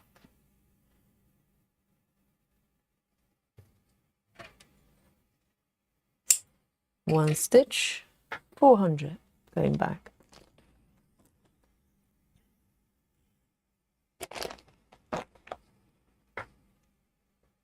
Hi, Helen, Ellen, hello, great to see you.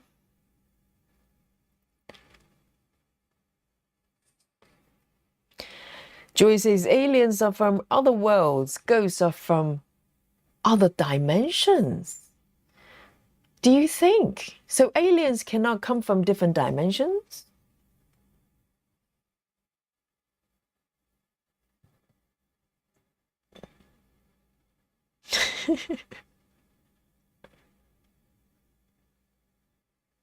Yes, I checked my needle point bags. Didn't find them. Ellen says last weekend we searched the whole house for the atlas of my son for his exam on Monday. We didn't find it at all. At school, in his locker, it wasn't there. I had to buy another one. Oh, I was hoping for a happy story, happy ending. I was hoping you say, well, maybe he found it in the, some in a locker or something. So at the end, it just disappeared.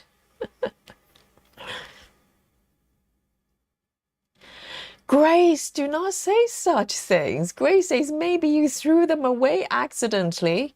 No, I can look into my bin. I'm pretty sure I would not do that. Why would I throw away a whole bunch of flowers? That would be insane. Grace, do not say stuff like that. Hey, Catherine. Catherine Lucky says, hi, Yogi. I gridded 4x4 area on my 14 count dimensions kit and was having fun and didn't want to stop. Do you mean 4x4 as in 4 blocks at a time? Or 5x5? No, 4x4. Let me know. I need more details. And Lefty Gemini has joined us. Good to see you. Janine says they couldn't have walked away. Maybe they have legs. You know, maybe my floss just had enough and go, hey, we're leaving. That's it. This is the last straw, okay? We're done. 645. 645.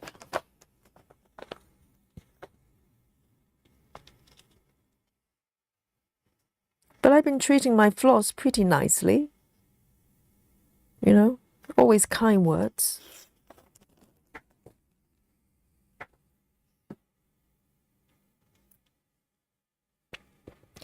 Elsie says, as I told my sister when she loses something, it's in the fridge. This time it was. Elsie, it makes me want to check my fridge. Because it's the only place I have not checked. Seriously. Maybe it's in the fridge, okay?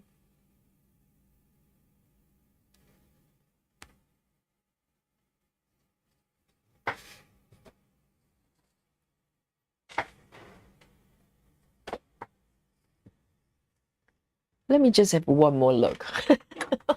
I have not given up, okay? I have not given up on my floss. Oops, I just dropped my chocolate. I don't want to lose my chocolate. It's so weird. It doesn't make any sense. And I'm looking at the floor as well. Literally nothing. Because if I drop them, literally, there are about 10 scans. They thing, you know. We're not looking for like a pen or something. Like, it's a whole bunch of things. Oh dear.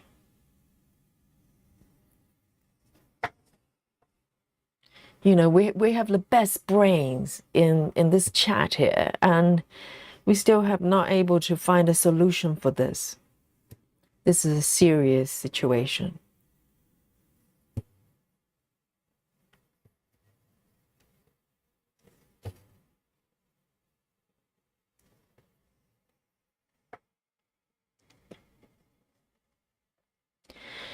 Joy says you topped up your master set with one of the colors. Maybe you tossed all scans in the stash with your master set.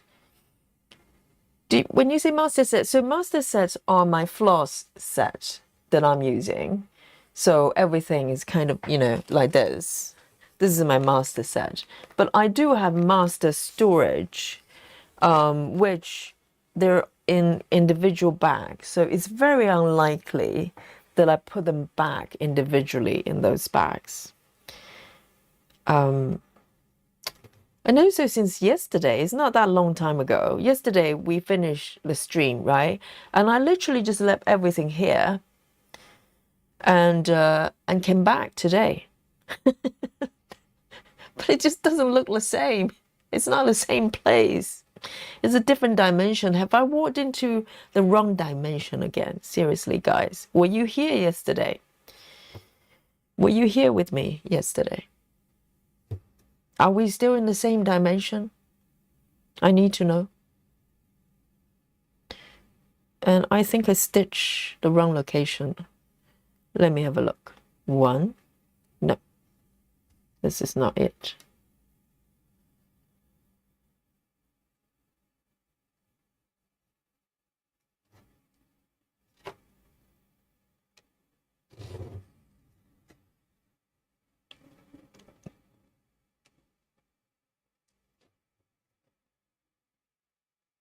Okay, so here, it should be here.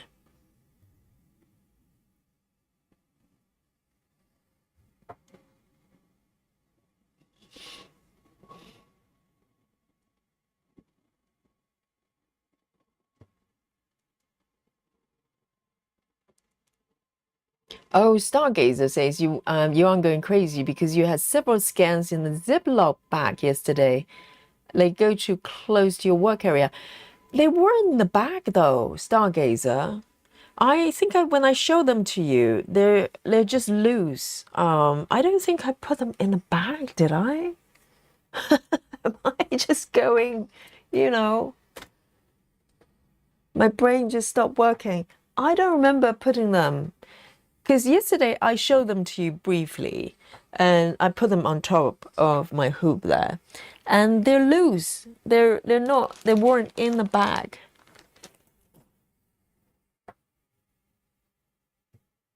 So if they're not in the bag,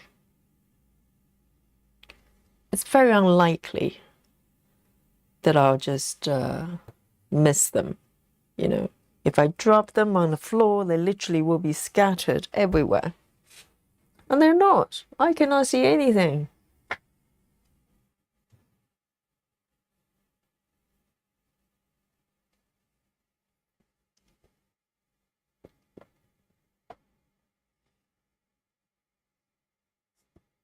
Shayla says, I think Dolly's holding them to ransom for a more prawn-rich contract. Oh, now.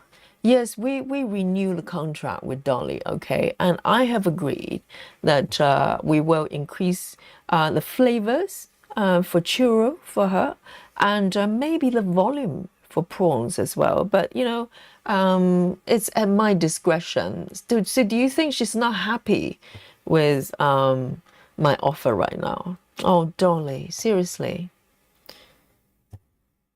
You know, we're family, okay?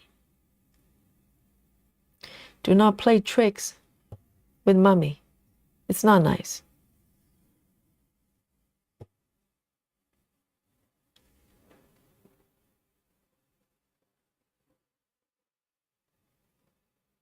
And she is having a lot of prawns, okay? The thing with Dolly is, doesn't matter what she loves. She loves prawns, she loves certain type of cat food.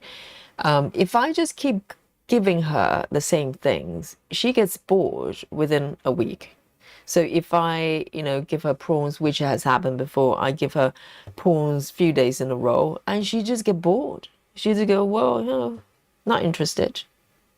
So I have to, you know, change it up constantly. It's not easy.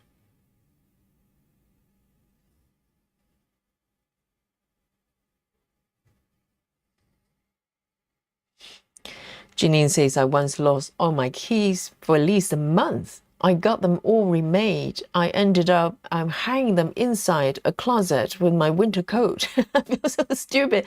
That's normally the case, and that's a happy ending, right? You actually find them, and they're somewhere really stupid, and you go, oh, so that's where it was. But yeah, I need to check the fridge, okay?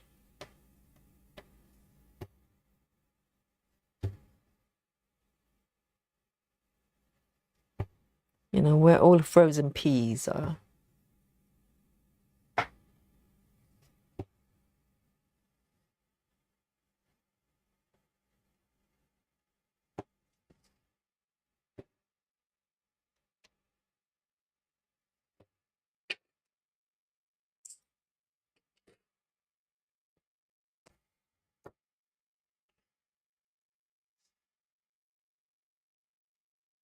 Yes, Grace, yes. Sunday evening is a mystery day. You know, mystery Sunday. Yes. Missing flaws, missing duvet bits, and generally, yes, we're here to solve the mystery. Catherine says 4 10 by 10 blocks up and down. Oh, I see. So 4 like this. Yeah, this is a nice area to work in. Sometimes I get too ambitious, you know. When I find a method, min to max or whatever, I start to want to increase the area, and a lot of times I just get overwhelmed. So it's about knowing where the where the boundaries are. 3371, 3371. Let me have a look at my little bag here. It's in the back of my mind. I kept thinking maybe it's here or maybe it's there. No, I cannot find them. It's okay. They will show up eventually. Okay. I have faith. I have faith. 3371.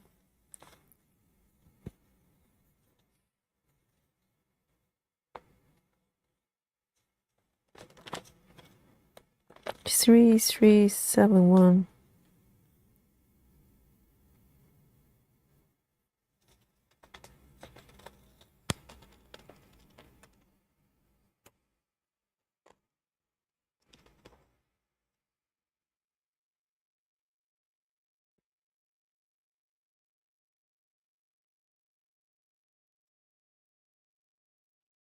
Oh dear. 3371.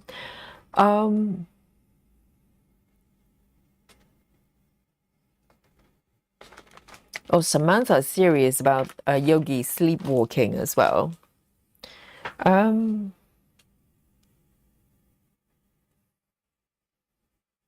you heard of these people? They just wake up in the middle of the night and start cooking and eating. Sleep eater. 3371. And a lot of times they're on very restrictive diet and they're going, well, the weight is not going down, you know. I've been eating literally nothing, but the diet is not working. And it turned out they just, they get so anxious about food and it triggers sleepwalking and they get up in the middle of the night and start eating. Not saying there's parallel to my situation, okay? Just saying.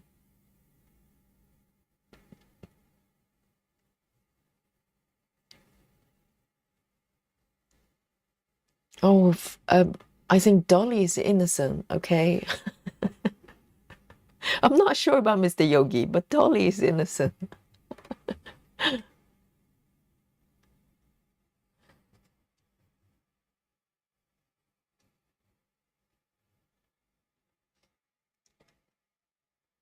Oh, Chrissy, yes. Chrissy says my husband's losing over here with you. Talking about wrong dimension. Yeah, you just don't know.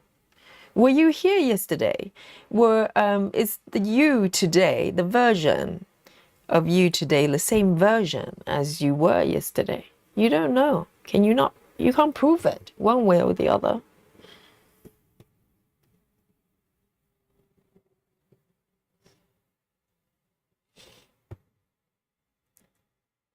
Alan says, did you open all boxes, drawers, bags? Well, I have not checked all the bags or the drawers, but I've checked the locations and spots that I may have touched yesterday.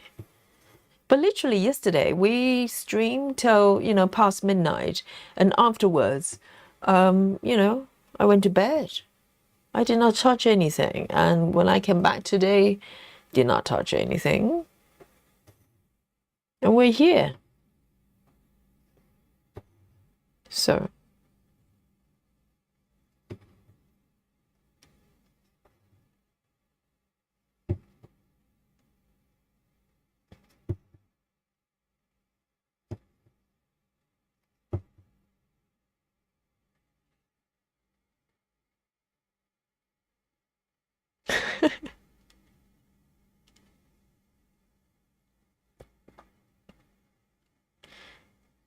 Oh, Stargazer. Did you see a clear bag? Really? I'm pretty sure they're loose, just lying on top of my desk. I don't think I'm that organized to put them in a bag because I just left them on the desk for quick access. And now Stargazer claimed that they were in the bag. Oh, dun dun dun! The mystery deepens. But luckily, we have videos as a proof. Who knows? We'll have to look back to see if a bag was involved. Well, in fact, I am going to just move over to the right there. It makes sense, doesn't it?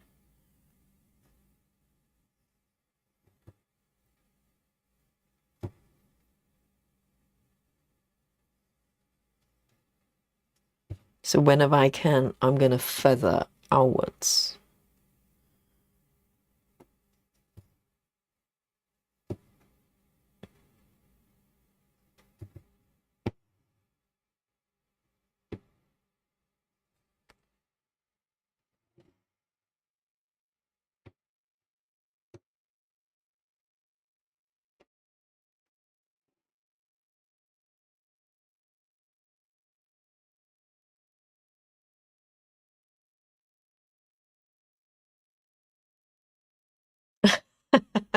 Joyce.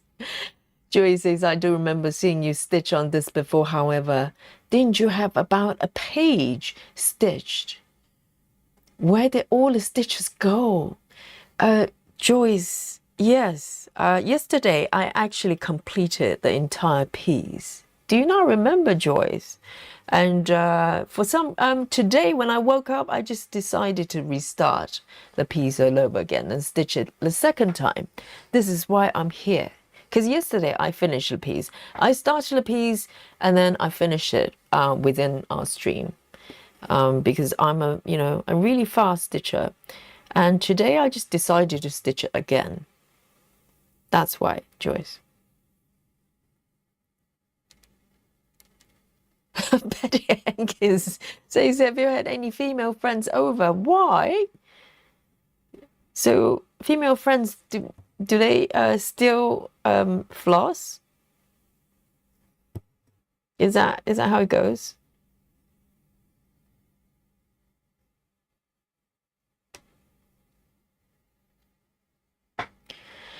Woo says, I bought toothpaste last week and couldn't find it. Finally found it earlier this morning in my freezer. Whoa, we need to talk. And I think it's a slightly different situation. If you start finding things that don't belong in the freezer and end up in the freezer, we need to have a word. And I wonder, so what happened to the toothpaste then? Frozen toothpaste, can you still use it? Is it like brushing your teeth with ice cream?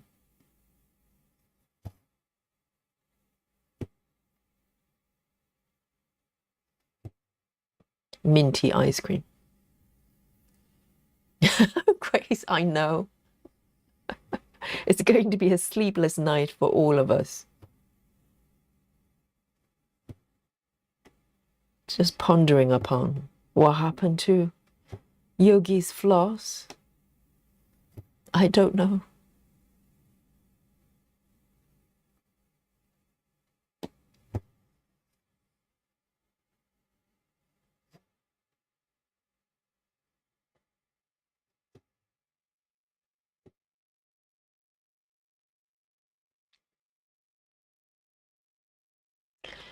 Hi, Travis. Great to see you. Grace says maybe they're in Janine's coat closet. Yes. Or either that or Woo-Woo's fridge, freezer, one of those.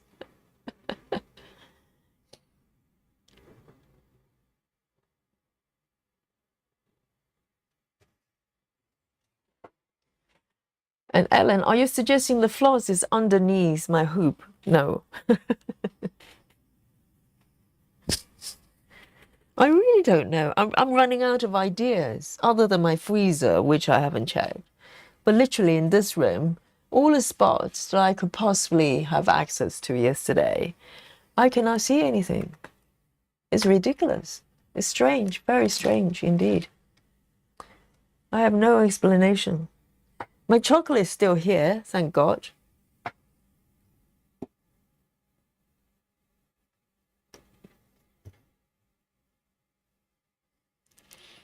Oh, Marek says hi. Hey, Marek. Do you remember Yogi? There you go today. Look at Yogi's needle miter. Isn't that adorable? Look, that's Dolly picking out of a coffee cup, okay? And here's a little kitty as well. So today is themed with kitty. And it's really adorable, isn't it, Marek?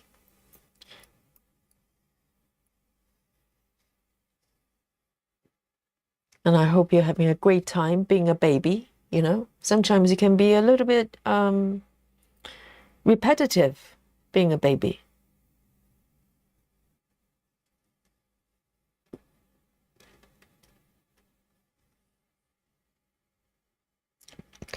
Dragon Lady says, I once found my iron for pressing clothes in the fridge and a quart of milk under the kitchen sink. I think the fridge is, you know, very popular here as a hiding space for items. Yes, it's either the freezer or the fridge. I need to check my freezer under the frozen peas.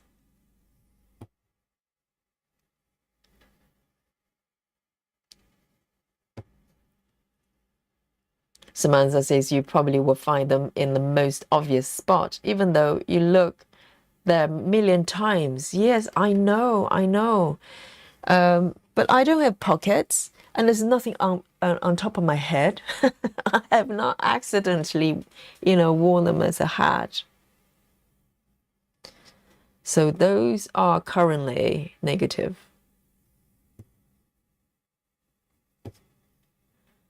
Yes, I think Samantha, you're probably right. It's going to be the most obvious place, which is the freezer, right? Yes, Janine, would you please kindly check your closet, your wardrobe, see if my flaws are actually, you know, hidden there. I really appreciate it.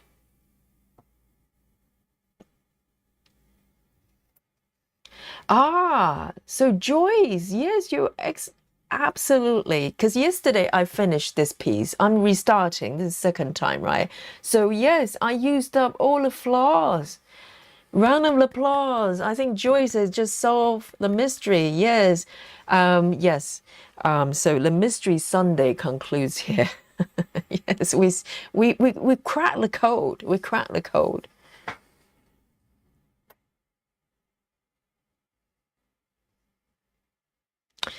And Betty Hankins is down with the theory that this is a gaslighting situation with Mr. Yogi. Are we turning into the mystery into true crime?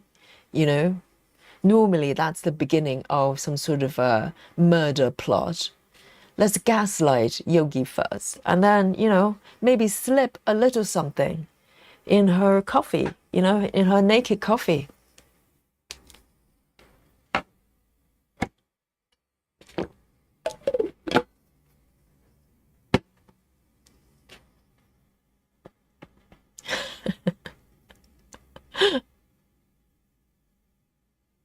Yes, Suzanne, yes, I knew Suzanne was, you know, extremely clever.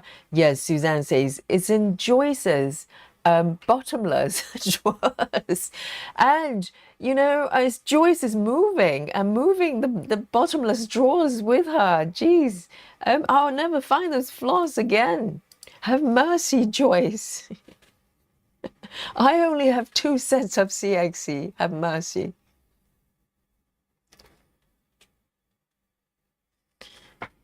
There you go. Next one. Have I finished? Oh, yes, I finished row 4. Look at this. Look at me now. 1, 2, 3, 4. And I'm back for row 5. How nice. Maybe I should turn on the number, shouldn't I? How do you turn on a number on the left there? Is it ruler? You know, on Saga, you could turn on the numbers on the left there. Oh, yes. Here you go. So I need to know what row I am on. Normally I don't have these numbers on. Here we go. Finally found a use of it. There. row 5, 936, 936.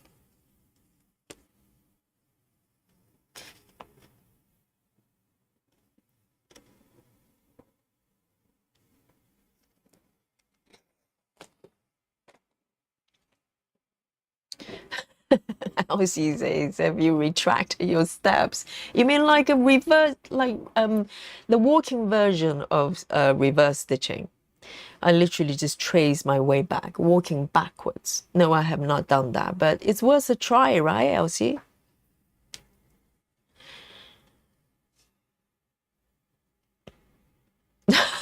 Chrissy says you have put 3 cats, 1 dog, and a hubby asleep on a couch.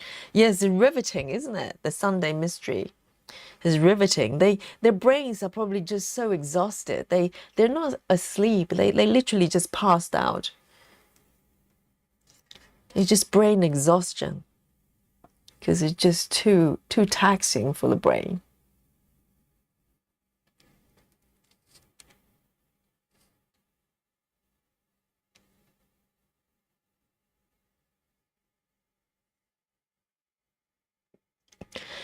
Amanda says, I put my iron in the oven. I have not checked my oven, okay, just for the record. Amanda says, I put my iron in the oven while it cooled once I had toddlers and accidentally melted it when I preheated the oven for dinner. Oh dear. It's called mummy brain. It's real. It happens. Yes. I remember one of my bosses got pregnant for the first time, a new mom, and she, continued to work until just a few days before giving birth, literally. And but you can see the deterioration of the brain power, literally. I think nature is fascinating. When you're pregnant, literally all the energy, and all the brain power is dedicated to the baby. And she normally was super sharp and, super together. And gradually, she just started to giggle sometimes for no reason. And she looked exhausted, just carrying the baby. And yes, mummy brain is real. And it took her ages to even return to remotely sort of, her normal self after birth. So yes, my respect to you. Catherine says, what pattern are you stitching, Catherine? I'm stitching a piece called Festive, Seascape, Festive Seascape. It's a pattern from Stitch is So Beautiful. It's a website. And the artist is called Karla, Gerard. So you can look it up. I'm stitching a small version.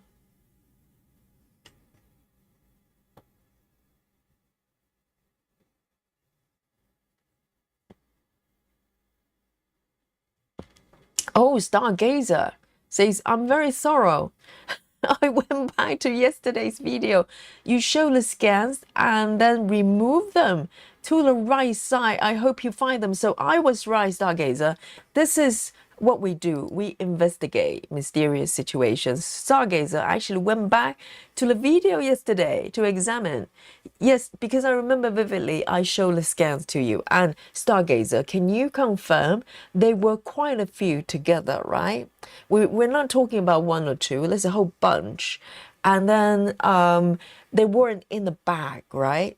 Stargazer. So they're loose. And I put them to the right because my desk is L-shaped. So I'm facing this desk and I have a side desk on my right side. And literally I just put everything on my right. And now the floors, they're nowhere to be seen. So there you go. Where do they go? I look under the desk as well. Nothing. I look above the shelf. Nothing. I need to check my oven and my freezer, okay? And also Janine's wardrobe.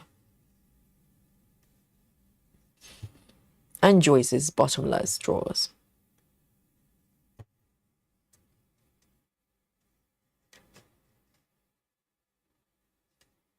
Well done, Stargazer. That's the spirit, okay?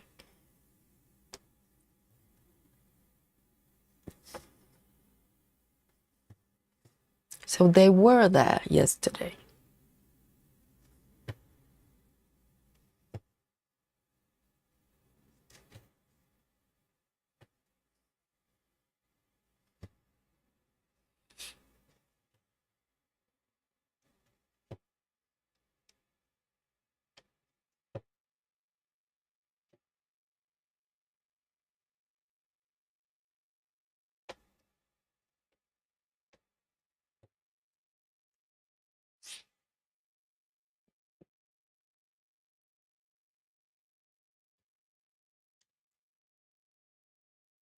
Joey says, my dog is here in the craft room, throwing his toys around. He's not accepting daylight savings. Oh, it's going to be tonight, isn't it? It's Sunday evening for the UK, and I think in Europe as well, isn't it? Does that mean we lose 1 hour? So past, I think normally changes around 1 o'clock. So it's probably not going to be changing during the stream. But can you imagine, you know, if we stream till 1 p.m. UK time and suddenly it's 2 p.m., we just lose an hour. Clara says, does the desk have drawers? No, but there are shelves below on my right side there, and above I have shelves, and I cannot see anything. I can't see anything.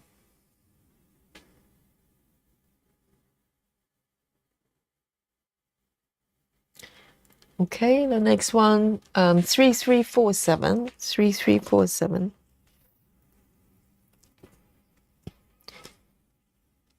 Three, 3, 4, 7. And you know that pesky little Stitch just staring at me and laugh at me. Mocking me. 740, I remember you.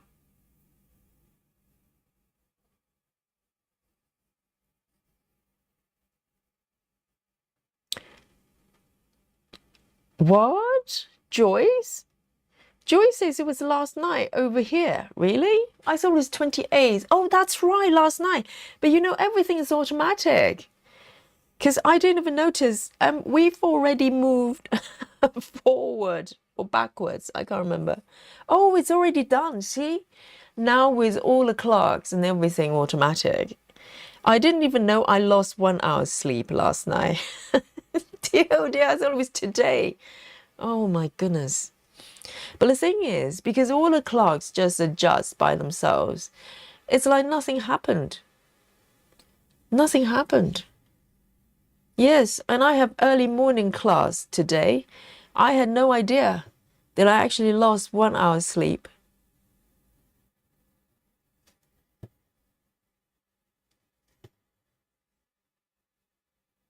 Yes, it was last night, it was 28th. And Samantha is off to the work club. And we salute to you. Have a great day at work. And yes, hopefully I'll provide update if I ever, locate the missing floss there, the orphan floss. Have a great day. Oh, Susan, it's already happened. I did not even notice because alarm clocks just, went off regularly, normally. They adjust themselves. Yes, it was last night.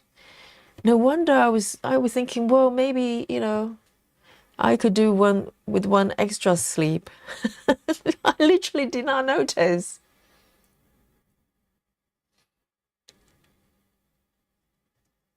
Oh, Janine, just make sure you check your oven as well. Maybe my floss is in your oven.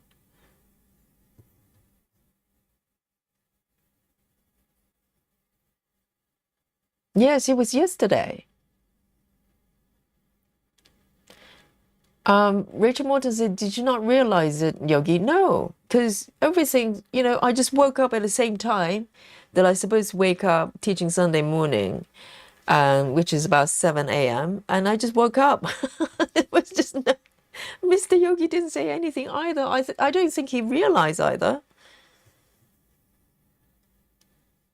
No, it doesn't make any difference. Because, literally everything just readjusts. This is a proof, okay, guys. Time is a construct. It has no intrinsic meaning, because moving the clock back and forth 1 hour, or if you go traveling somewhere, it's got a different time zone. Yes, I think in terms of daylight or night, or nighttime, the length of nighttime does have some impact. You do notice if it's day or night. But other than that, the nuance of 1 hour of a day literally means zilch. It has no impact. While I was doing, I just woke up as normal and just went to work. Didn't even notice a thing. Joy says, you toss the floss to the right after showing the scans on yesterday's live. I know, because my desk is on the right and I'm looking at it right now. I'm turning to the right. It's got my coffee, it's got my chocolate and all bits and pieces on the desk. I cannot see the floss. Nothing. Nope. Is it chocolate time? Oh yeah, we nearly missed it. Yes, guys, should we do a spot of yoga before we eat chocolate? Because, we're so engrossed in the mystery of the missing floss and a mysterious duvet. We totally forgot we have other important tasks, okay? So just for a few minutes, we're going to get up and do a little bit of yoga, and we're going to enjoy the chocolate. How's that? All right, so if you're dying for your chocolate, just hold that thought, and we will, return to chocolate. Okay, for now, guys, it's our yoga time, okay? And so no activities in the chat. If you're chatting, I will know, okay? And I have your names, and I know, next time you'll be on my list. So guys, just stand up a little bit, okay? Yes, Janine is ready. Yes, this is our retreat, and we're going to work stitching and our body as well. So guys, come on your feet, and if you need to lean into a wall or have your chair for support, go for it. And just make sure when you open your arms, you're not gonna knock anything off, okay? And no cats or little baby should be harmed during the process. All right, so come on the feet, and just we're going to take a few breaths here and just get the circulation going, okay? So stand on the feet and feet roughly parallel to each other, fully grounded. And this is our starting point. And take a deep inhale and bring the arms up toward the ceiling, just reaching up. Come to a full body stretch here. And you can bring the gaze upwards and keep reaching up and rooting down through the feet as well, so the body is so nice and long. And it's really nice when we're sitting down for, a couple of hours now. And release the arms by the side and let go of the breath. And you can breathe through the nose or the mouth, however it's most effortless. Okay, one more time. Take a deep inhale, bring the arms up toward the ceiling, gaze up. And deep inhale. And deep exhale, and release the breath through the nose, through the mouth, and arms by the side. Good. And now, stand tall and soften the shoulders, and bring the arms. Just let go of the arms, and now, turn the head to the right side. So the body is facing forward. We're just turning through. From the neck up to the right side, and maybe you can see a little bit of your right shoulder, and we just gently warm up the neck there. And because sometimes when we're stitching, we're gazing downwards and keep the head in a still position, so we're just turning the head to the right side, and you can feel the gentle rotation from the neck up, and slowly turn the head forward. Good. Take one more deep inhale and turn the head to the left, and just go to the point that you can feel a gentle stretch happening there. So you don't want to overextend the neck, okay? And keep the shoulders relaxed at the same time. We're not tensing up. We're just gently turning the head to the left. Good. And slowly turn the head back to the center. And now we're going to draw the chin to the chest and tilt the head down. Again, we're keeping the upper body completely in a neutral position and just tilt the head forward. And the chin coming close to the chest. So you can feel this gentle stretch of the back of the neck there. Okay, nice and easy.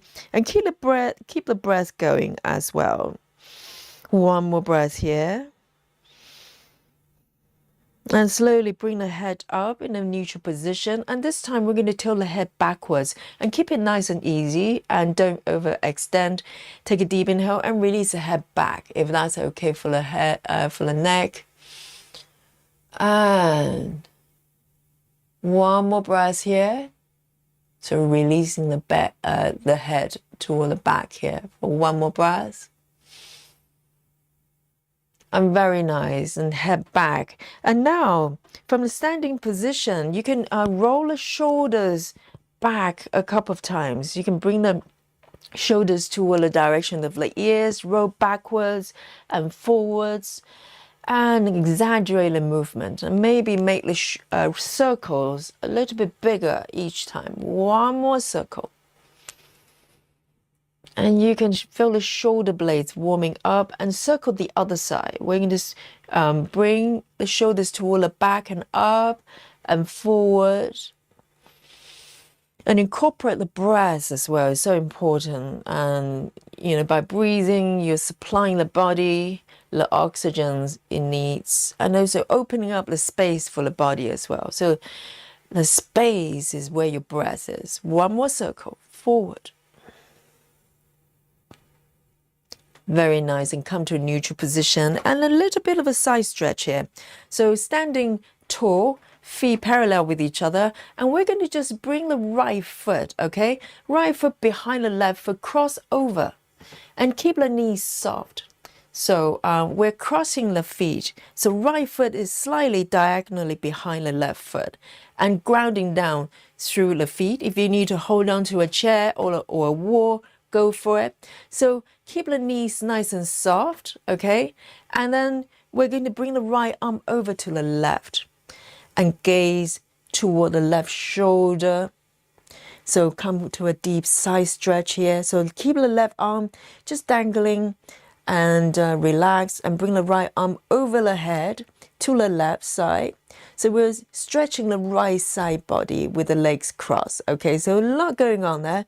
Again, if you need stability, you can hold on to anything that's stable to support the body. And keep reaching the right fingertips a little bit to the left here. Very nice. Can you feel the right side body extending there? That feels so good. One more breath. And bring the right arm back and uncross the legs. So bring the right foot back parallel with each other. And you can walk the feet side to side just to reset. You can sway from side to side as well. Very nice. And we're going to find a grounding here and feet fully grounded. And we're going to do the other side. We're going to press down through the right foot and cross the left foot behind the right foot, okay? And so the left foot should be somewhere diagonal, you know, behind the right foot, and grounding down to both feet and keep the knees a little bit subtly bent. Again, hold on to anything if you need to need more stability. And now we're going to release the right arm to the side, nice and easy, and bring the left arm over to the right side. So this stretch doesn't look complicated, but it requires a lot of body's engagement and balance there. And you can feel the left side body stretching because we're bringing the left arm over to the right side, and you can turn the head toward the right shoulder as well. So looking down, diagonal, and you can feel there's a lot of extension happening with the left side body there. Just one more breath here. So let the breath flow through. One more breath, and slowly bring the left arm back and uncross the left foot behind and bring it forward so both feet are parallel with each other. All right, so one last move here. Bring the arms up toward the ceiling, reaching up. And we're going to slowly come to a forward fold because it feels nice to have the circulation flowing towards the head. And if you have sort of blood pressure issues, then do it very slowly and maybe tilt the head up as well. Otherwise, we're going to release the arms down as we slowly fold forward. Keep the knees subtle bend and release the head forward. And you can release the hands down, maybe touching the floor or even not, you know, and if it's okay for the hair, you can just let go of the hair. So the great thing is the circulation, you know, anytime when the head is lower than the waist, you're in inversion. So inversion is basically the circulation is flowing the other way, and it's very restorative for the brain. If you sometimes you feel like, you know, your brain feeling a little bit foggy, this is the best thing to do. You just fall forward and let go of the head. You can sway from side to side as well. We're here for one more breath. And slowly round the back and rise up. Nice and slow. Keep the knees subtle bend. And one more time, bring the arms up toward the ceiling, reaching up and gaze up. And full body stretch here.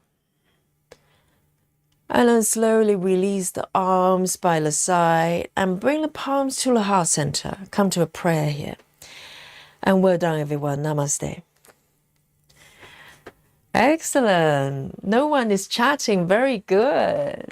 Yes, very well behaved chat. And now you can chat. Well done, everyone. And do you not feel better already? I feel better. My head is clearer. Maybe now my head is a lot clearer. I can find my flaws. Finally.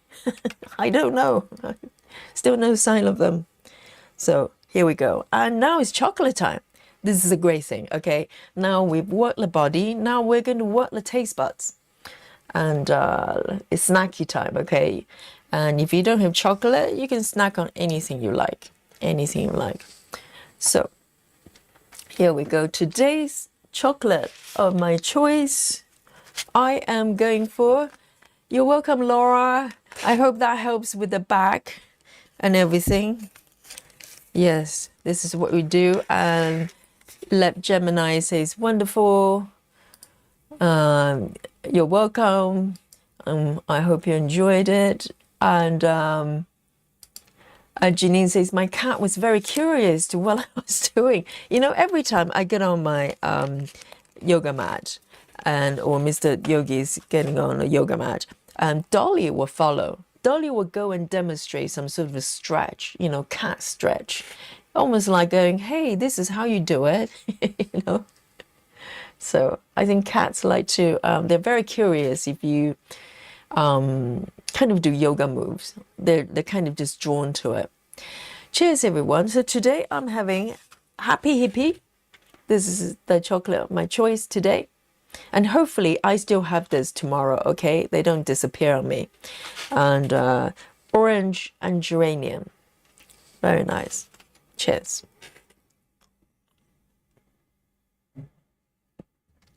Ginny says, when my hands were on the floor, he keeps walking between my feet and hitting my face with his tail. Yes, Dolly does that as well. If I come to a downward dog or forward fold, Dolly just comes through between my legs. Just like that. Yes. Dolly does that as well. Yum. Grace says, okay, I have a question. What's the name of the position where you put the foot behind the other and stretch?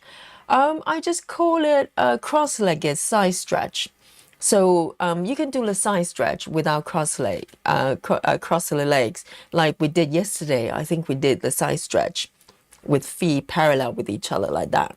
But when you cross over, there's a lot more work for the knees, because knees have to find a balance to sustain the standing position. So it's more challenging.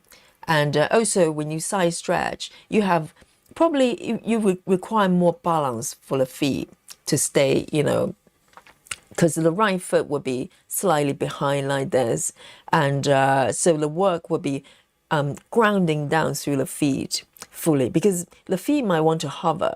So the work is actually keep the feet stable, and that's where the balance comes. And the balance training comes with putting body in a less balanced position, and that's when the body needs to recalibrate and learn how to balance.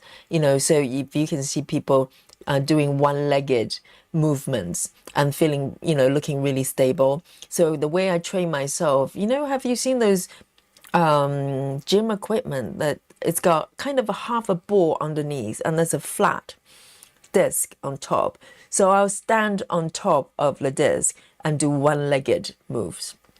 And it's very good for balance, because the body learns to recalibrate all the time.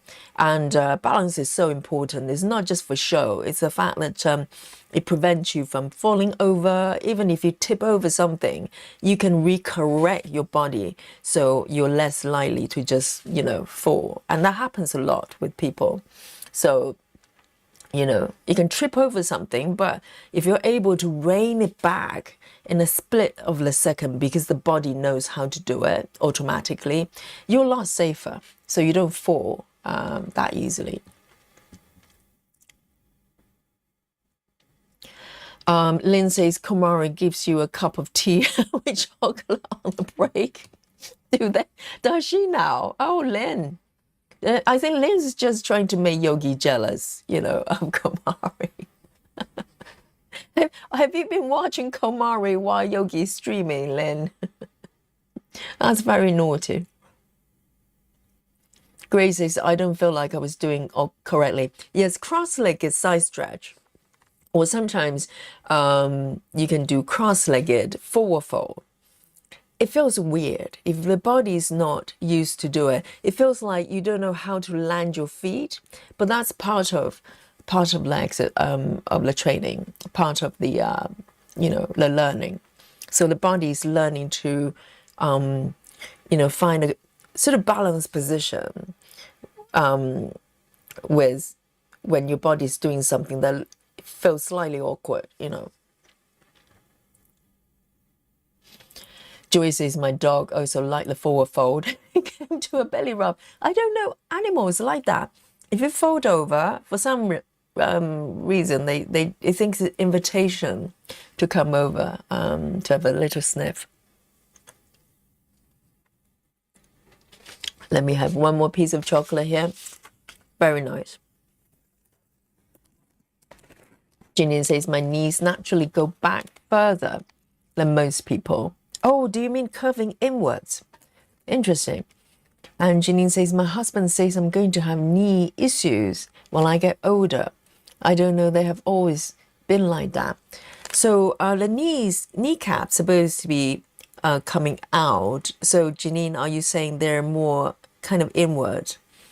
It really depends. It depends on whether it has impact on your movements. Because if you think about a lot of, sorry, I'm just snapping my chocolate here.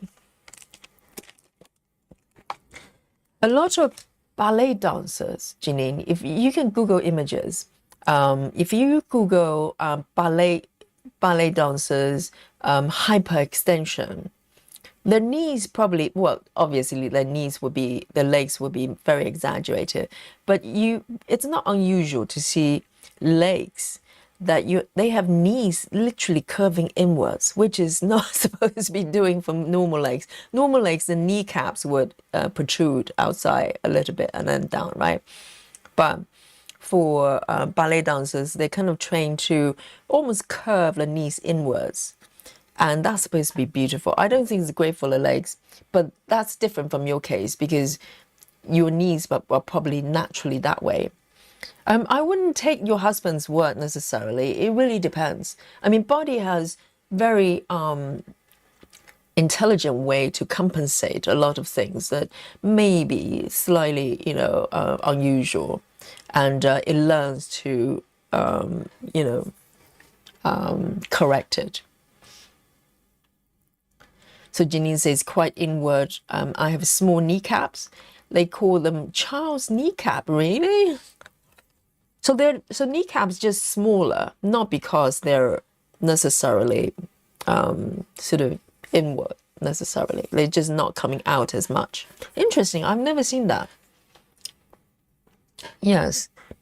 So through teaching yoga, you kind of come across all sort of, different conditions people have. Majority of them probably more to do with sort of backaches, back injuries, or leg injuries, or kneecaps, etc., and hypermobility, that kind of stuff. But yeah, a lot of times it's not so much have a prescribed solution, because there's so many different kinks that our body have.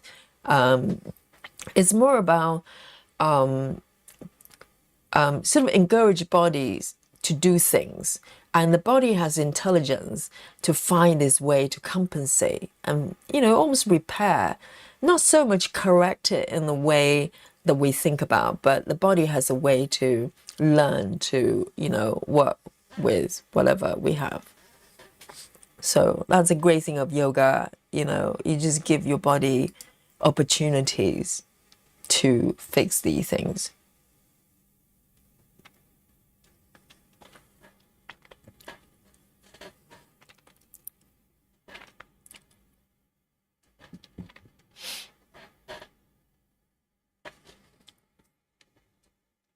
Oh, delicious chocolate. So still haven't found my flaws, okay? Even with yoga session. My head is a lot clearer, but still can't find it.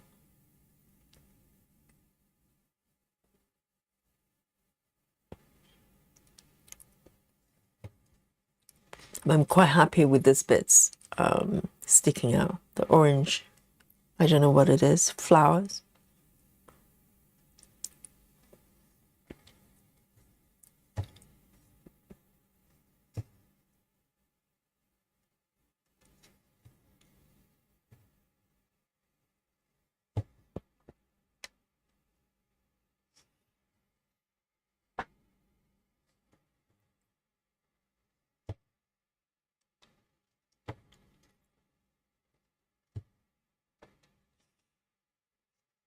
The thing is, if the body gets used to kind of daily challenges, even very small ones, it's going to crave for more. So Janine, beware. After 1 week of retreat, daily yoga, your body is going to cry out for more yoga. Before you know it, Janine is going to be doing handstand and back flip. I'm not sure back flip is part of yoga, but you get the idea. Because the body just wants more.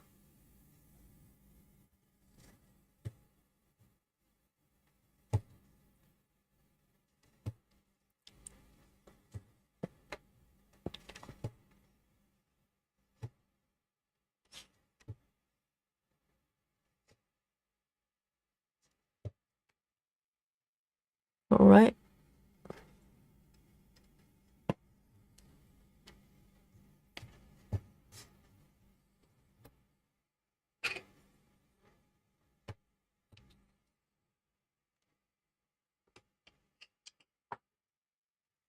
Lovely.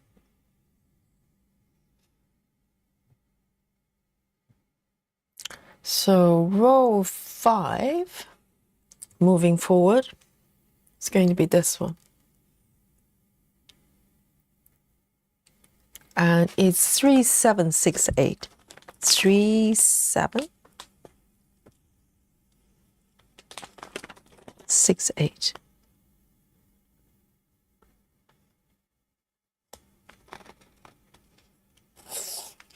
Maybe I should clip out the daily yoga that we have into individual clips. If you ever want to have a warm-up during stitching session, you can just pull up those clips.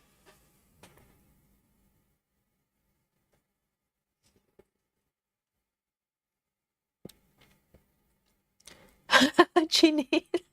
Jeannie says, I posted my weird knees in the Facebook group. People not in the stream will be kind of confused. I was about to say, shall we have a look? Is it okay, Jeannie? Can I show it here? I need your permission because our Facebook group is private, isn't it? But YouTube isn't. And oh, interesting. Yes, that's really curved in. Is it okay to show? I'm waiting for Janine's permission, but you can have a look on Facebook group.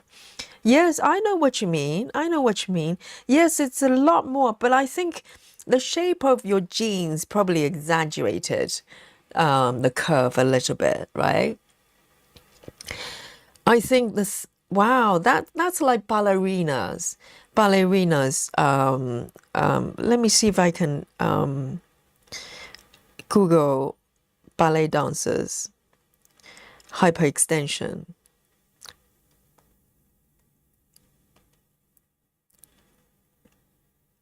Because with ballet legs, it's kind of by choice. It's kind of a strange, you know, I don't know, strange appreciation for weird legs. I'm talking about this. Can you see that? This is a prime example, one of example. Can you see the knees literally just get pushed in? But this is because they push the legs, you know, curve the arch of the foot, the feet forward. So it creates this slightly weird shape. And in ballet, this is considered beautiful.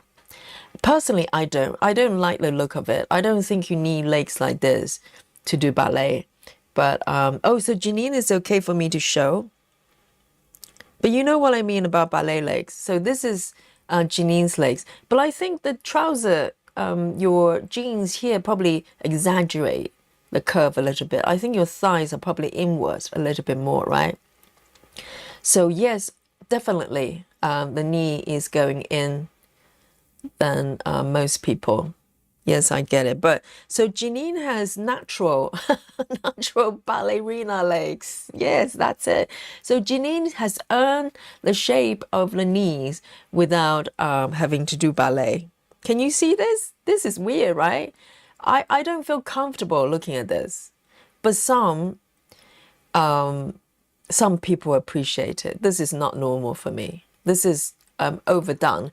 And a lot of kids, they get trained ballet and they are encouraged to overstretch. So you get the curve by doing the split with blocks on both sides. So your hips are actually sinking downwards.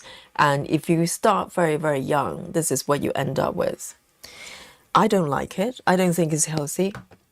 But Janine has earned those legs without having to do ballet for 20 years. Yes, I think people who are not watching the stream on Facebook, they're probably very confused.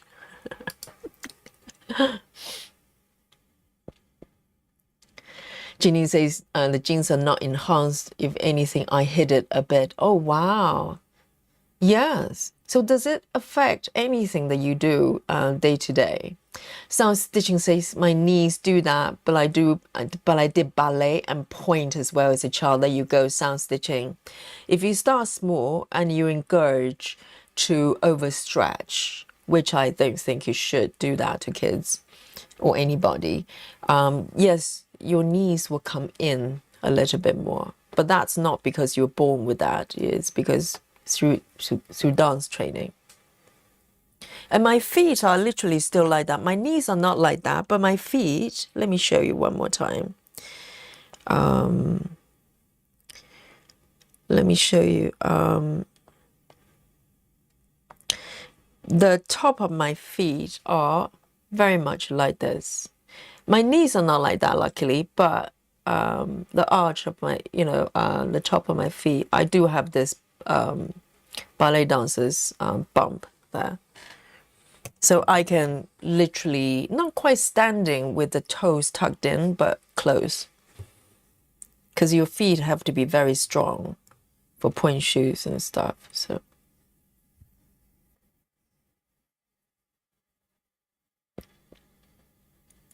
Janine says, I do have very good balance though, so it's not all bad. Exactly. So,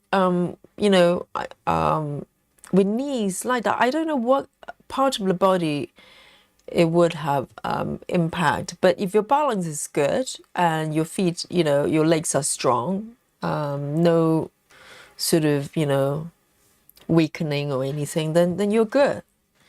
You don't have knee pain or anything like that, then it's just one of those things. Our body has all sorts of, kinks that's different from, with every individual.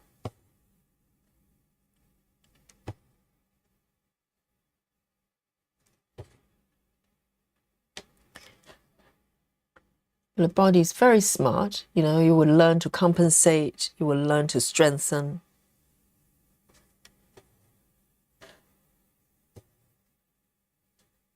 Hey, Captain Squirrel. Hello, hello.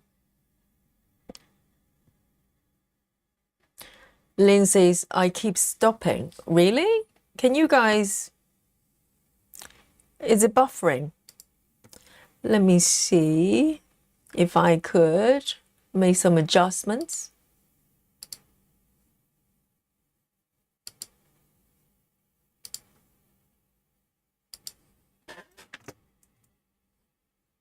Let me know if it's better. Because my Wi-Fi has been slightly temperamental. Yesterday, very lucky, we had a second stream with no issues. But you let me know if it's buffering or anything like that.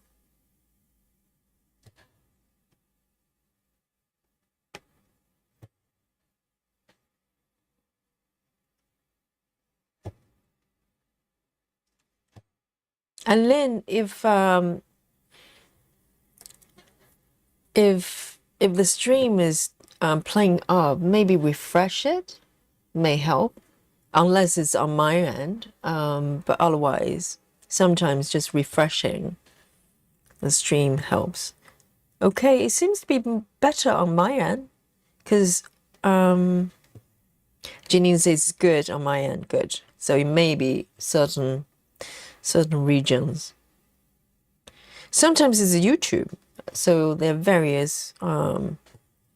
various factors. Hi, Kristen. Good to see you.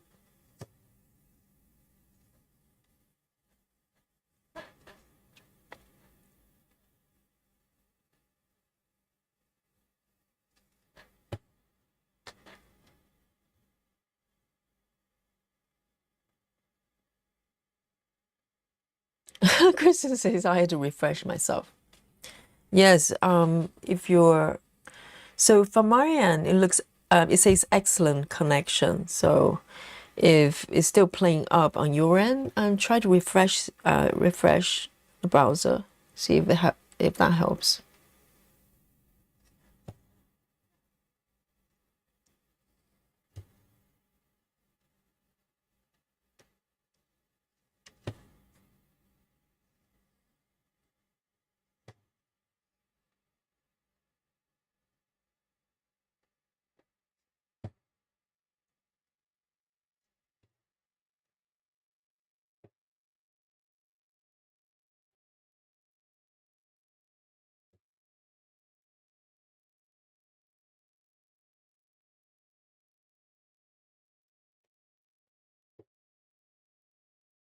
I'm just taking care of all the loose stitches here. It's going to be much easier.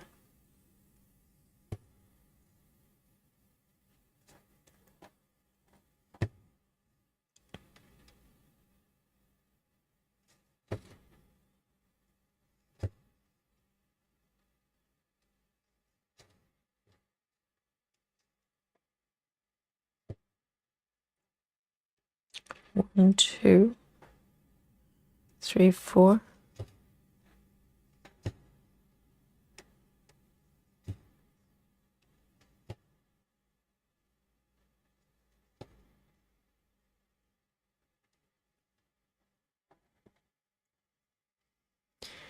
Kristen says, I was asked to check in since I missed yesterday. Someone was talking about Komari yesterday, but I couldn't understand in order to ask her what was happening. Does anyone know?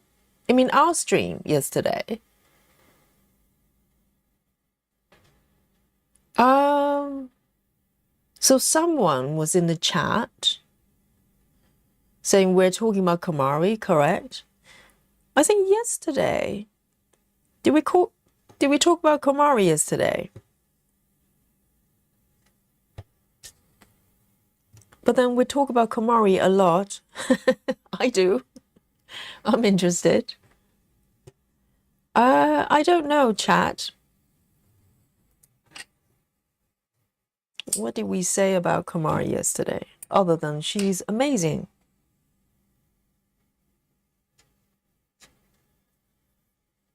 Oh yeah, yesterday, yes. It was Lynn. Lynn was cheating on me, watching Komari while Yogi was streaming. How naughty, yes. It was Lynn. Yeah, she's the culprit, okay? Yes, we did talk about Komari because Lynn was cheating on me and watching Komari instead of Yogi, okay? And came back to tell me, oh dear. 932, 932.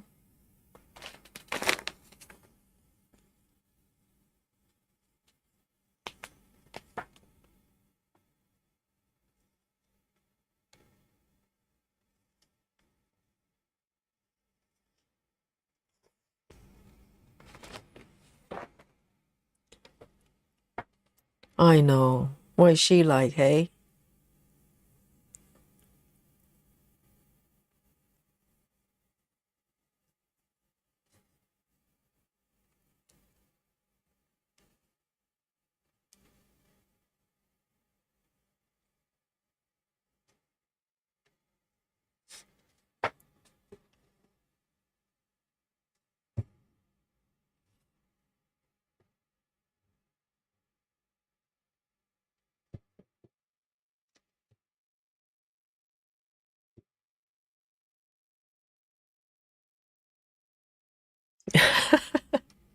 So Lynn is okay, is it? Oh, wow. Kristen says she reached 45K this morning on Traveling Library. What on earth? Yes. Kristen says, I literally cannot comprehend how. Shall I have a little check on how many stitches I've done on my Traveling Library? And by the way, Komari is working on the super size, okay? I'm working on a regular size. Shall we have a look then? Let's examine the situation here, okay? I'm working on Traveling Library as well, okay? And I started way before Komari. I started last October or something like that. Let's have a look. Right. Let's have a little look on the stitch count on Yogi's side, okay? So Komari has done 45K, has she? Well, let's have a look. And maybe I'm close, okay? Let's have a look. Okay, the number of stitches Yogi has done is the grand total of 9,000 stitches. Yeah. Yes, well done. 9,161. And hopefully none of them I need to frog, okay? So that's it. All right then. Close, not quite 45,000, but you know, I'm getting there. So, there. Yes, we were talking about aliens earlier on, the difference between ghosts and aliens.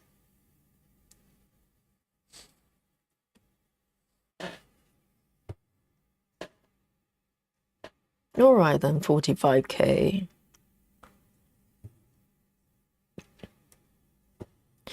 And if you look at the start date, she probably started, I don't know, not that long ago, only 2 or 3 weeks ago, or something like that. And if you break it up down to the daily stitches, and she's not only working on traveling library, she's got maybe 2 or 3 other projects that she's kind of, you know, doing at the same time. I just don't know. I think, you know, if you think about it, it breaks your brain. I don't know how she does it.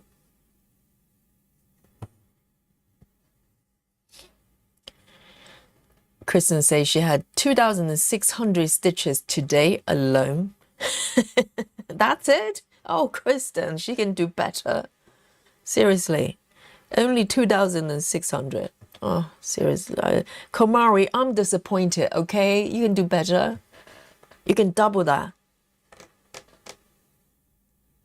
And you can probably finish the piece by, I don't know, July.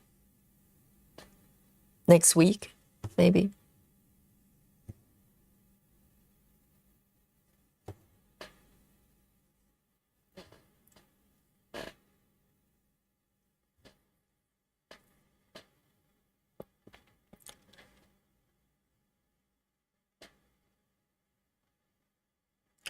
Janine says almost 10,000 though, Yogi, not bad. Well, now you put it that way, you know? Yes, Kristen, just tell Komari that, you know, I'm getting close. So she will need to, you know, speed up. Otherwise, I'm gonna just, you know, take over. She wouldn't want that, would she? Being taken over by Slow Yogi.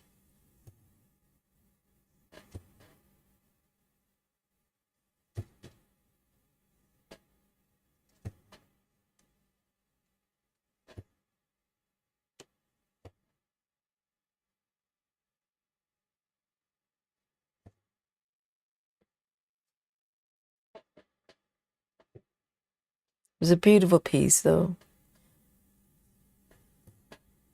Because every time she's got a new stream, I'm just so scared to look at it. Because every time I open the stream, I'm just looking at a lot of stitches, which is totally not normal.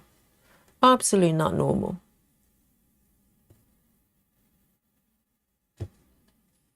And she's just like casually, you know, giggling at the same time, just like, oh, I'm just like stitch a little bit. And I just don't know what to say. Let me move it over here then. We still have floss left. And tell Komari that, you know, I might finish my piece first, okay?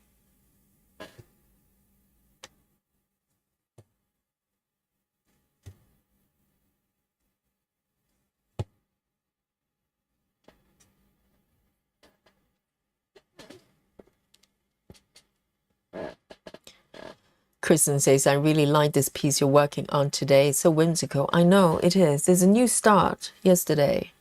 And I'm loving it. And Kristen being Kristen, she's probably not doing 14 counts, are you? You know, holiday retreat for Kristen is probably, I don't know, 56 counts.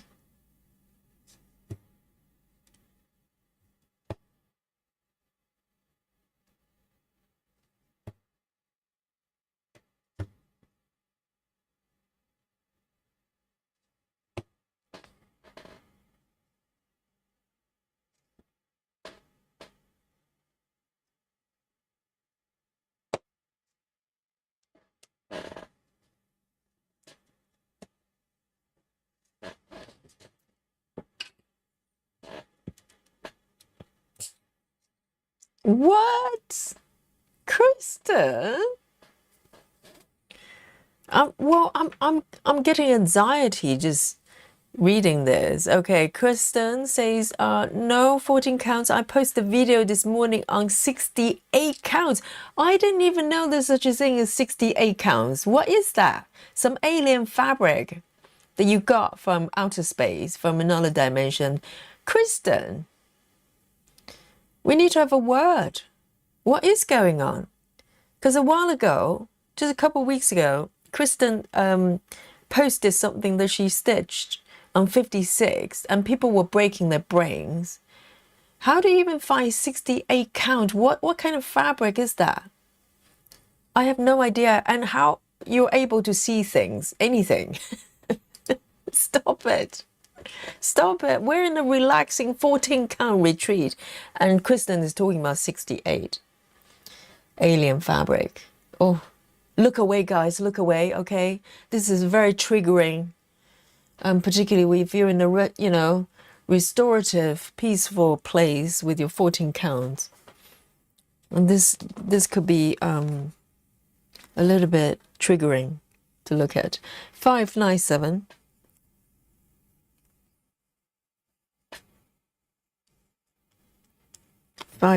It's a beautiful blue, beautiful blue.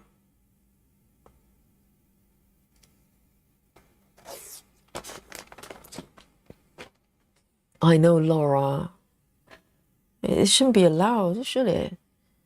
Kristen says normal fabric, but I just got off a bolt. Of course, you would get a bolt, wouldn't you? Because you're going to stitch a lot of that fabric, I'm pretty sure. And she says it's normally clothing fabric called broadcloth. So it's just normal fabric. And you're trying to stitch it. Is it 1/1, darling? How are you going to stitch 68 count? Even 10 stitches are not going to be very happily sit over that fabric count. Are you doing 1/1? Oh, stitching over 2. So over 2, how does that convert? Is like 32 count stitch. I can't count. Oh, my brain hurts. Kristen. I'm not sure if it's better. It's the fact that you still have to be able to see, the stitches in order to do 2, right? Why are you doing this to yourself, Kristen? Maybe we need... Yeah, but Kristen is a psychologist. So maybe you can do a self-analysis and figure out why. Why do you have to do tiny stitches? Why not giant ones like these ones? Oh, so nice. Look at this. I do not have to go blind stitching these ones. And it's just so beautiful as well. Look at these stitches. Beautiful.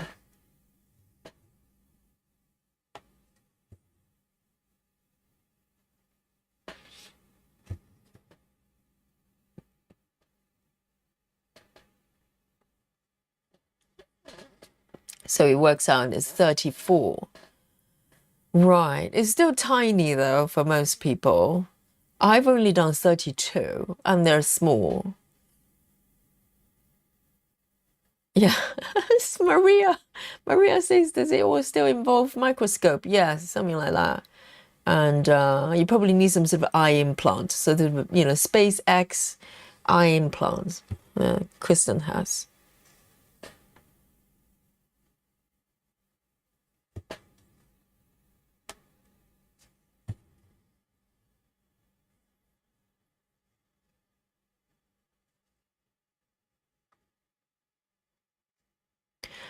Kristen says, I posted 10-minute video this morning if you want to look sometime.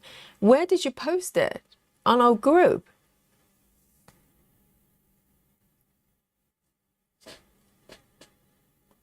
No microscope.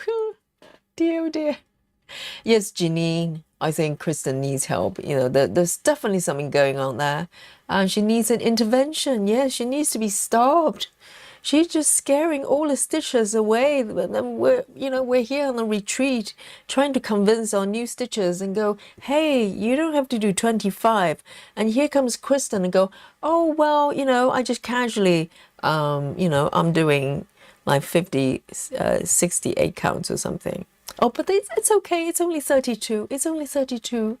you know, size stitches, it's all right then. So Kristen is undoing all the work we're trying to do, you know.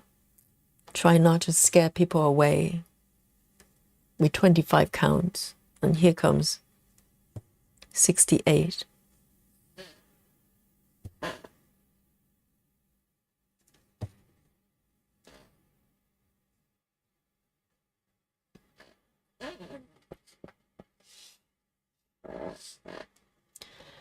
Amanda says you can just feel where the stitches go with a needle. I don't actually spend much time looking at the fabric. Amanda, do not say things like that. Do not encourage Kristen, first of all. And also, Amanda, what is going on with you?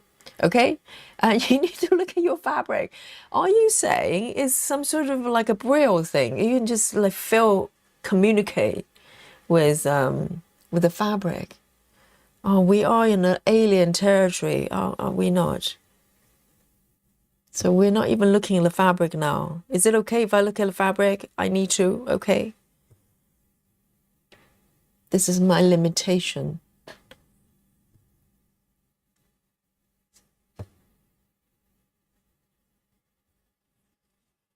Joy says 1/1 on 68 count. You can fit a height on the stamp. Yes, this stamp size, super size, right? Super size height on a stamp, a piece of stamp size fabric. It's like a handkerchief. Can you imagine? Traveling library, the size of a handkerchief.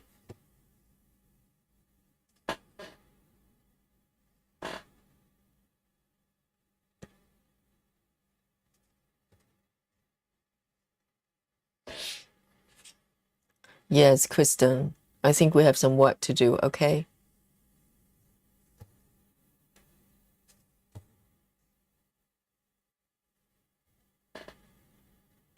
Sound Stitching says, I watch another lady on here do stitch with me, and she uses a magnifier for 25 and 28. Yes, a lot of our stitchers do use magnifier. I think if that helps. But as you said, you know, some people need sort of, you know, help with magnifier just on 25 counts. So, and Kristen, do you use any kind of magnifier, or you just have like a SpaceX eyesight? Lynn says, Yogi, you are doing well with this new piece, looking good. Try to get back in your cookbooks. Yes. Yes. In the meanwhile, you know, while you're typing that, you're watching Komari, aren't you, Lynn? Be honest. I know you. All right. Trying to get back on my good book, Lynn.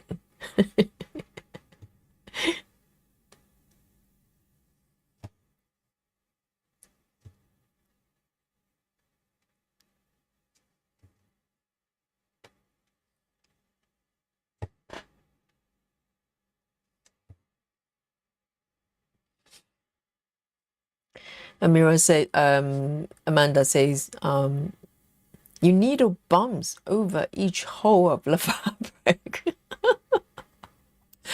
You just count the bumps. But come on, when, you know, if we're talking about 68 counts, there's no bumps. It's just one, you know, smooth surface. For me anyway. Yes, I kind of know what you mean, but how do you even... I can't.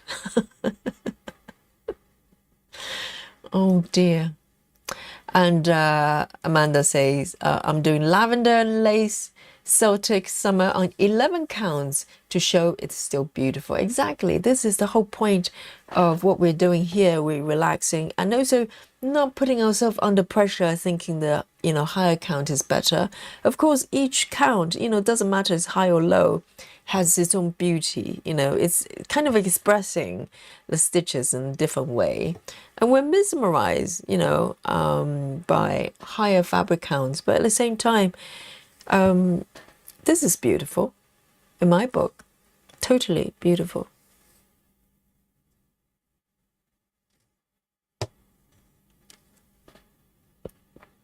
Joy says, I also use magnifier for 25 counts, and even on 18 counts, the stitches are larger, but the holes in the fabric are just as small.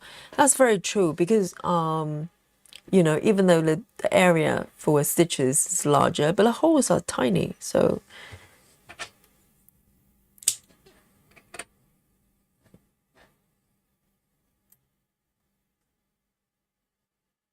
and I think, you know, we spend so much time stitching. It has to be sustainable for the eyes. You just, you know, I think all the stitchers just need to kind of find a comfortable fabric count that they can stitch for a long time. 3816, 3816.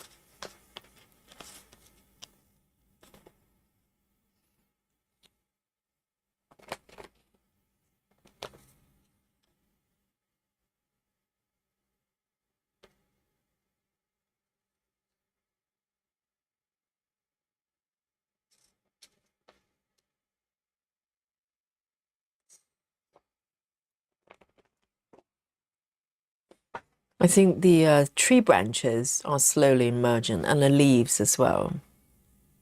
So nice. So the next stitch I'm going for is these ones on row 5. Row 5.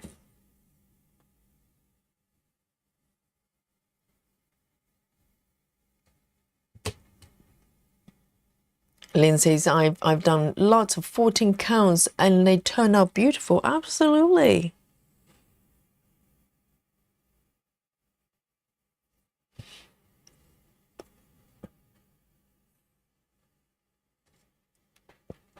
I think when you do something like higher fabric count, like 28, you kind of lose the definition of the stitches. I mean, if you look very close, you can still see the stitches, but overall, you do not, you know, you have less kind of, you know, appreciation to the individual stitches. And essentially, with the higher count fabric, the stitches kind of just acting as pixels. You know, it doesn't matter if they're cross or 10 stitches, they're just filling up that space to compose the images. But with 14 counts and stuff like that, and for instance, samplers, right? Samplers, the fabric showing through, you can see the stitches, most of them probably under 18 counts, majority of them. And you can really appreciate the cross, which is so beautiful, the crosses. And with 14 counts, you can see the stitches.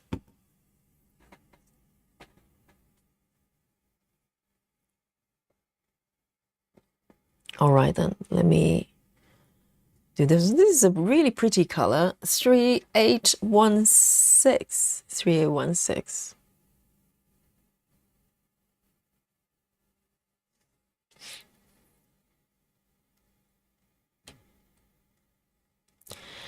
Kristen says, I 100% agree with the sustainability. I have my high count projects for social occasions and jewelry making.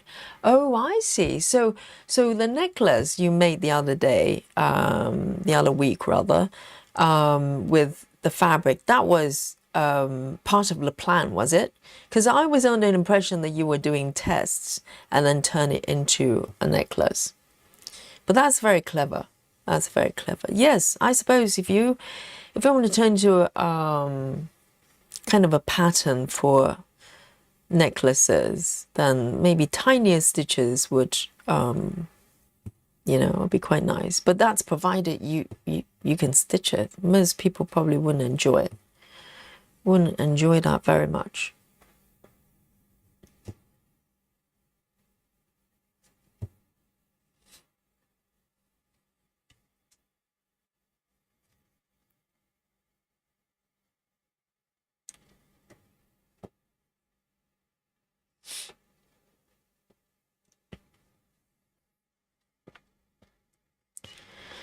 She says, I wear reading glasses and can stitch on 46 counts without magnifying. Without magnifier. I have tried 56. I have not tried 56 yet. But I think if reading glasses is kind of a form of that, I presume. But yes. But, you know, provided you can stitch comfortably, it probably doesn't matter what stitch size you go for. But it's about not pushing, you know, not pushing over your comfort zone, thinking that you have to do it in order to, you know, I don't know, be a better stitcher or something. And I think that's kind of, you know, my point, that it doesn't work like that. And you don't need to. Unless you want to, yes. You can stitch 85 counts. I don't know. Is there such a fabric? You can stitch whatever count you want as long as it's sustainable and you're happy doing it.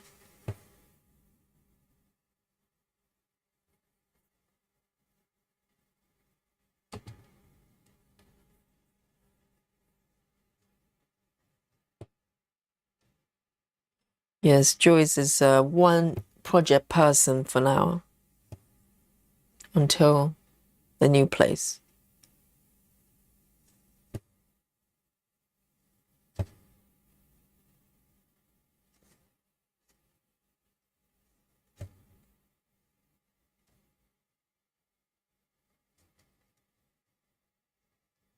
But it's exciting, isn't it? Moving house.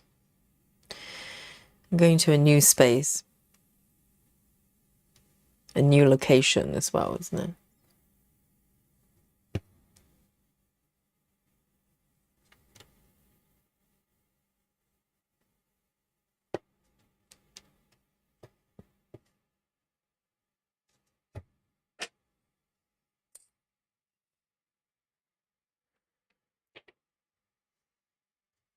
Lovely. Next one, following the order, will be this one. And is just one stitch. 931. 931, do I have it? 931. Yes.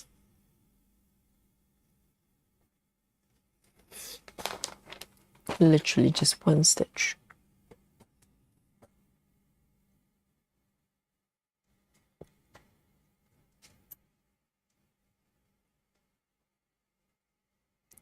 Amanda says antique samplers were made with linens with up to 96 threads per inch. Yes, linen is a slightly different territory, isn't it? And also, when if you're stitching something that's, I don't know, 96 threads per inch, do you think the stitches are necessarily following the number of stitches? Do you think they count, or they just stitch roughly the same size with the crosses or whatever they're doing? You know, if you need, I think if you're experienced stitchers, you probably don't need to count. You just stitch them, you know, all the stitches in roughly the same size. Because how do you count with 96 threads?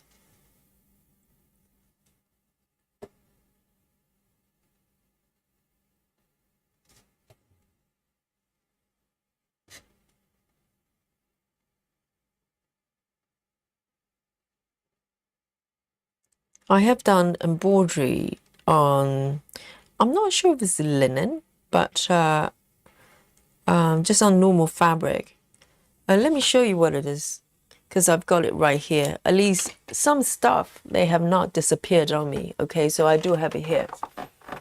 So I did this. Let me zoom out a little bit. So I did this quite a few years ago for kind of a Christmas piece. This is from a magazine called Molly Makes. So this is what I did, okay?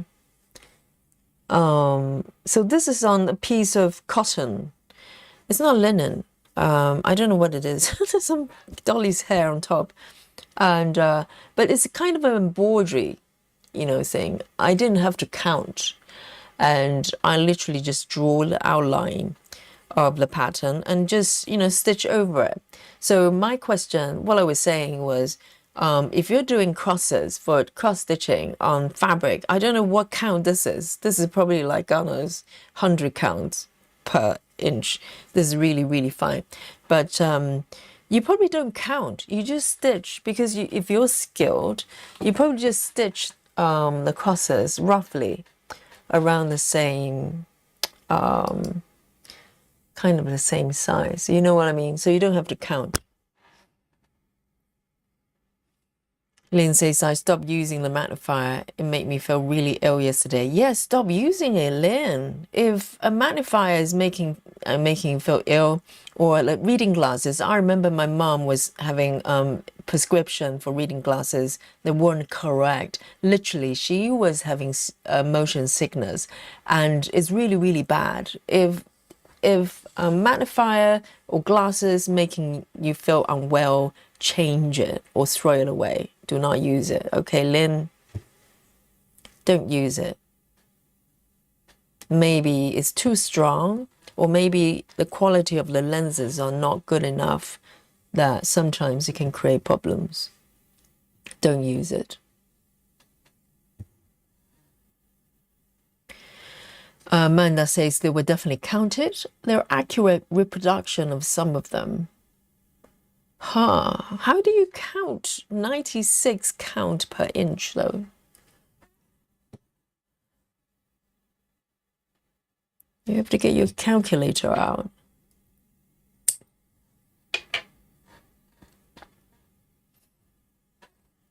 Uh, 931.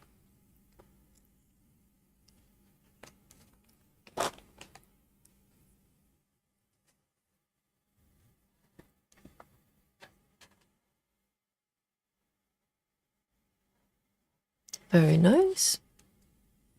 The next one. All right, 3820. 3821, sorry. 3821.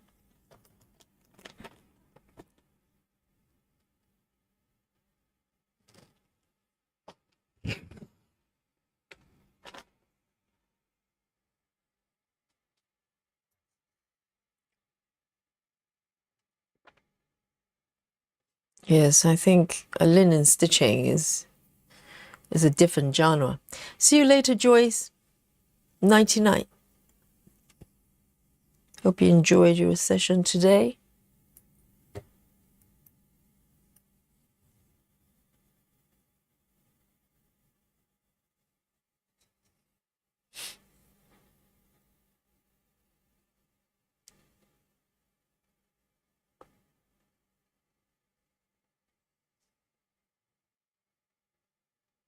Elsie says, I'm loving the 5x5 grid, Yogi. Yes, me too. It's a game changer, I think. Not saying I'm not making mistakes, but definitely a lot less.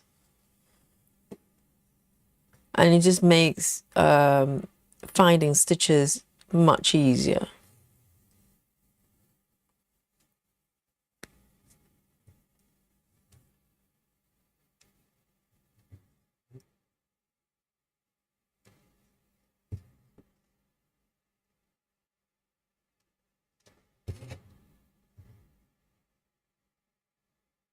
Literally just 2 stitches.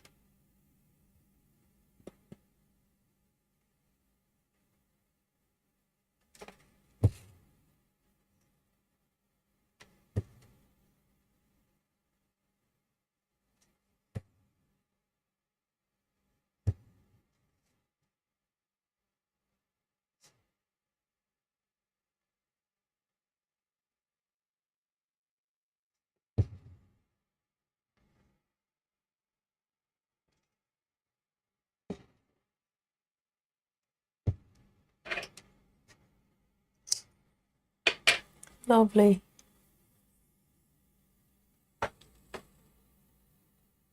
I think it is a flower, isn't it? Not fruit or anything. 3A21.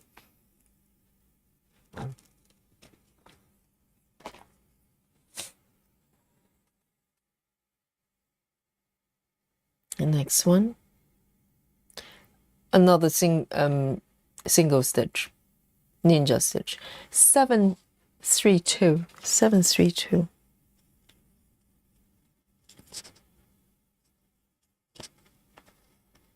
Ooh, it's a color I don't have either. Okay. So I'm gonna have to leave this one until I find my floss. You know, this is not guess my stitches. It's about find my floss. It's a new game. It's a new game. 3A52. 3A52. 3A52. Oh, I don't have it either. Look at this. I'm gonna be leaving a lot of holes here. My typewriter is going to be broken because I haven't got my floss. How strange. Okay, so 3 stitches I cannot complete right now.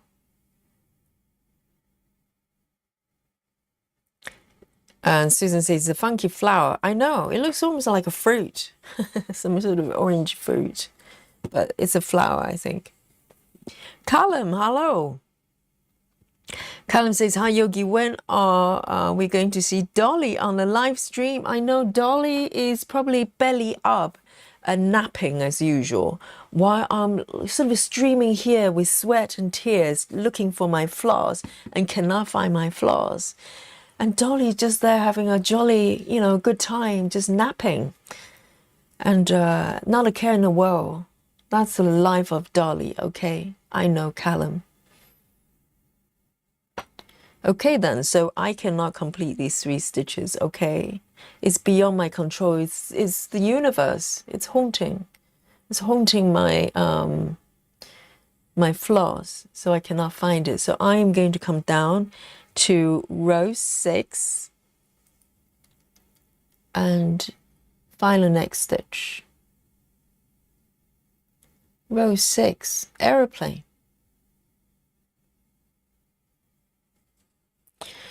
470. Let's have a look. Do we have it? Do we have it not? Yes, 470. I do have it. Very nice.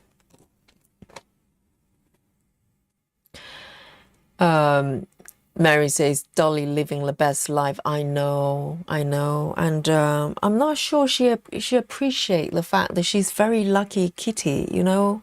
Sometimes she will throw temper tantrum, and when I try to hug her, she kind of go, hey, I'm busy.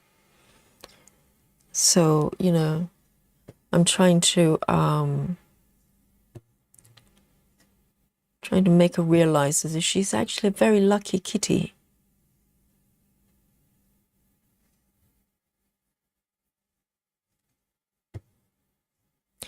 Susan says, Dolly's belly up, napping on my floors. Yes, I need to check under Dolly. You know, it's not a fridge, not an oven. It's not Janine's wardrobe. It's Dolly's belly, well, under her belly. Yes, she's probably hoarding them. It is Dolly after all.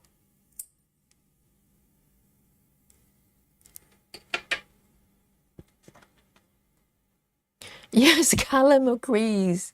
Dolly's probably playing with all the floss when I'm sleeping, I know, and laughing at Yogi. You know, when I'm asleep, she's just frolicking in a living room with the floss.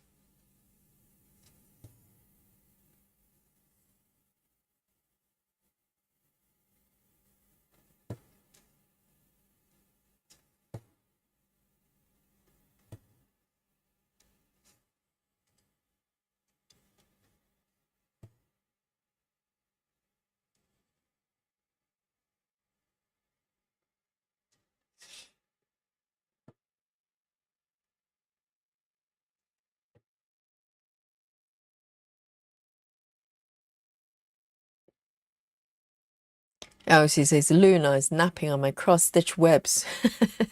Just make sure you haven't got like loose floss under the belly that you can't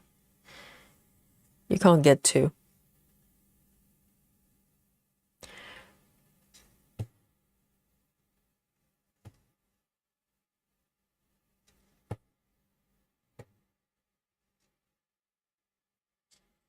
I remember when we started streaming, Dolly would be here for most streams, you know? Like she would go, hey, she was feeling insecure and go, hey, you're spending so much time with the stitchers. What about me? And now her face is on merchandise and she knows she's got emojis and she knows the whole chat loves her. So now she's going, well, I don't have to try anymore. I know.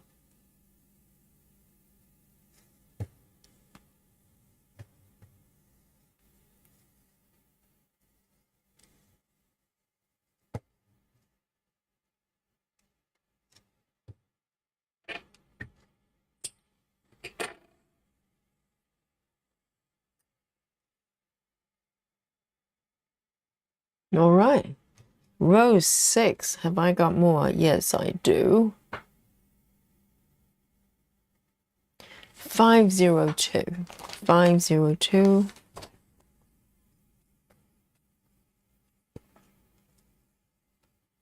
502. I don't have it either.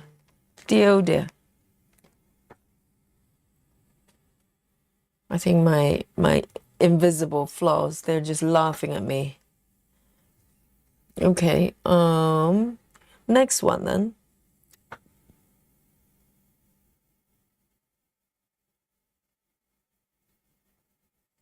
So this project actually contains so many colors that I have not stitched with CXC previously, which is fascinating. And this is what makes, stitching patterns from different companies a new experience because, I'm just so used to having a nurse palettes. 169, do I have it?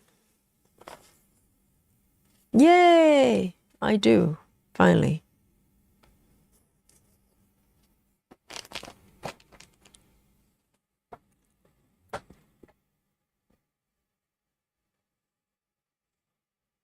So my typewriter is broken, okay? Because I haven't got the floss I need.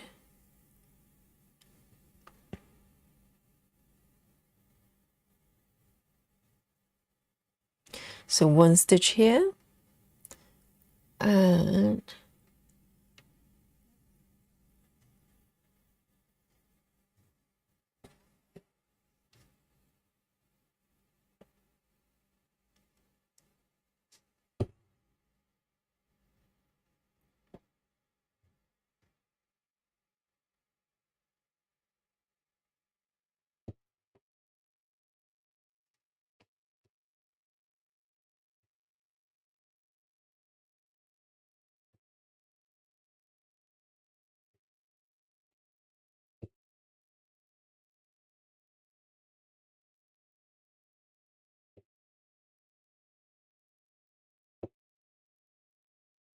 Janine says, I think you should go shopping tomorrow.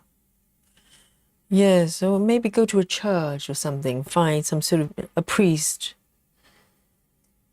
Maybe we can fix this haunting situation.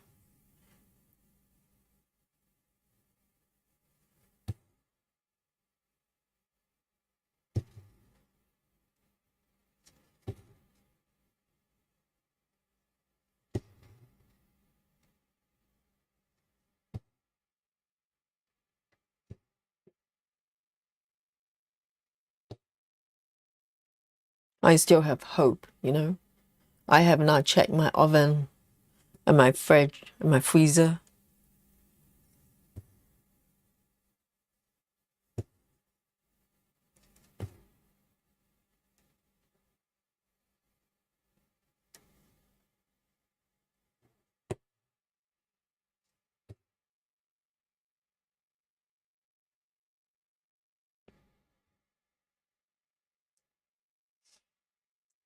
And Lynn says, Yogi, what's good to buy for a computer for charting? What do you mean by that? Do you mean apps? Or to create charts? If that's what you're asking, I have no idea. We do have some stitchers here. They charge, they create charts, so maybe they know. If you're asking for software for it, because I've never done it. I have no idea. Maybe the chat can help, Lynn.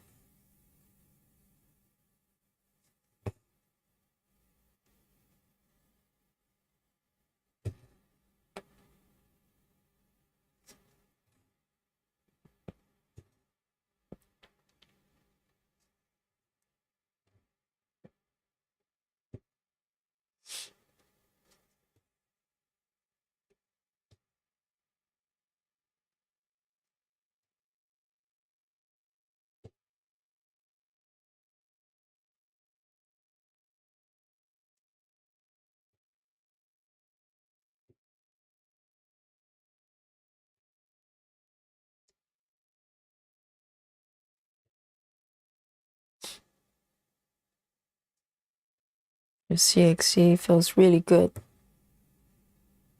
with Ada. Because so far, my 14 counts, I'm stitching with the floss, the kind of came with the kits, and they're Egyptian cotton.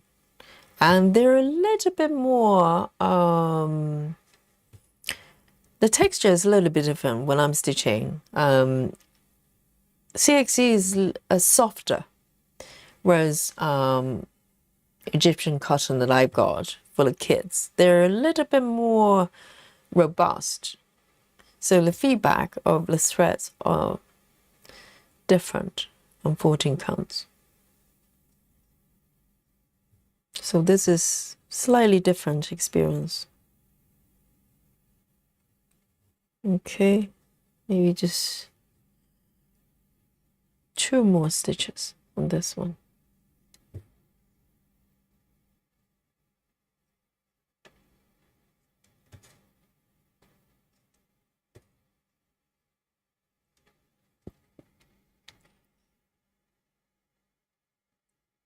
Oh, Lynn says, what you use to follow the chart? Do you mean my app that you're looking at here?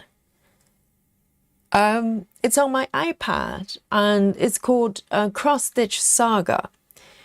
But there's another app, depends on your device, the devices you have. Pattern Keeper is also very good. So Lynn, are you a paper girl? Are you not using an app already?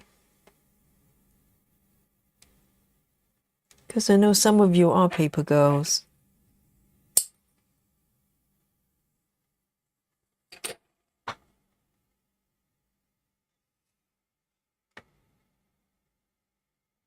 So this one is called Cross Stitch Saga. That's looking really nice, isn't it? It's really popping out quite a lot. It's just a shame there's 3 stitches I can't do right now.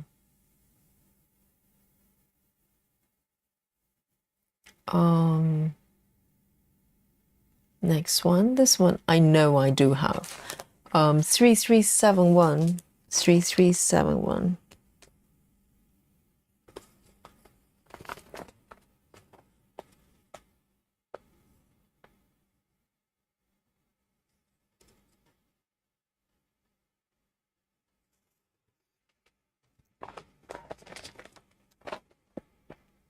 Janine says, a CXC floss, just Echo floss.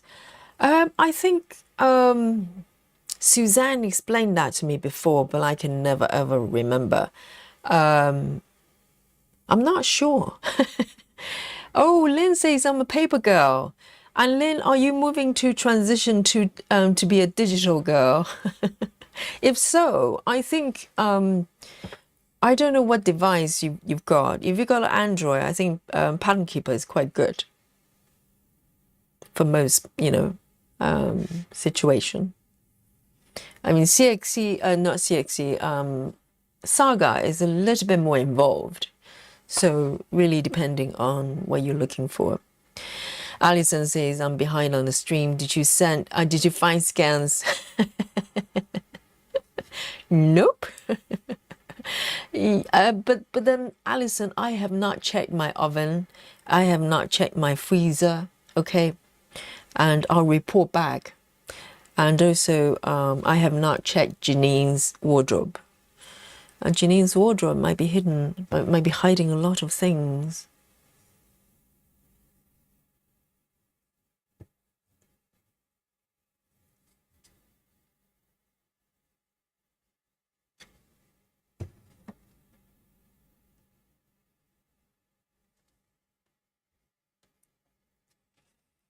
And Alison, you know I have not found my scans. Because look at this. These 3 stitches just laughing at me. Actually 4. These 3, and there's one more. I cannot stitch because I haven't got a floss. They're just laughing at me.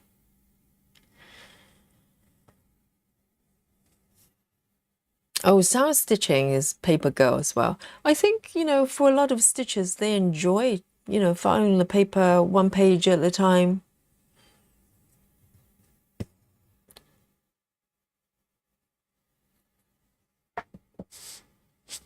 Clara says, yes, CXC is Echo Floss. So there you go.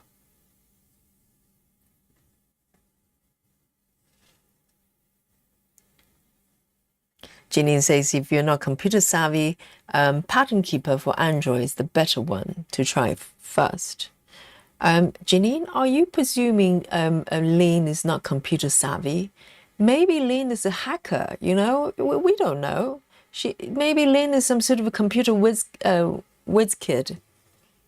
That's, doing all sort of clever things. Do not assume.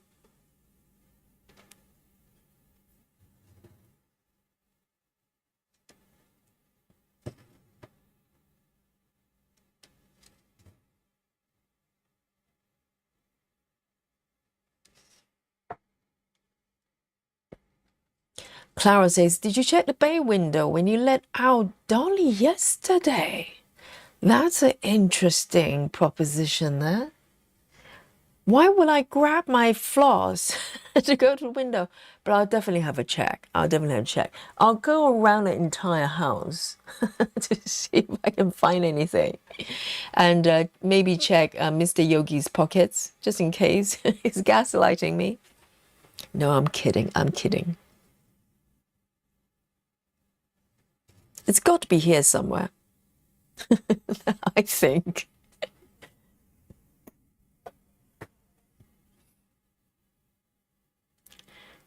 Ginny says, you never know what's in my closet. Yes.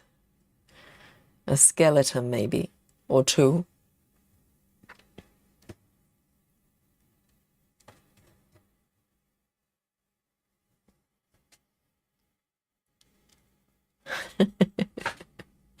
Yes, Lynn is probably offended. Lynn says, hey, I hack NASA every day.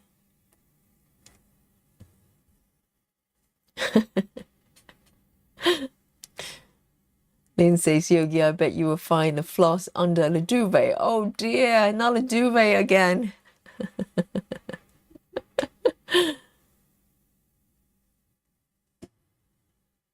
And Lynn's got an Apple iPad. There you go, Janine. Who's laughing now? I think Lynn is laughing.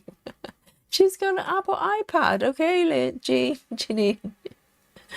So if you have an Apple, okay, so Pattern Keeper is out of the question. You can try, if you're happy to work with, to try out Saga, I think it's a better option. I wanted to say Markup RXP, but I don't think it's a very good app. Okay, so I don't want to recommend it. But you can try out Saga, and the guys from the Facebook group can support you if you run into issues.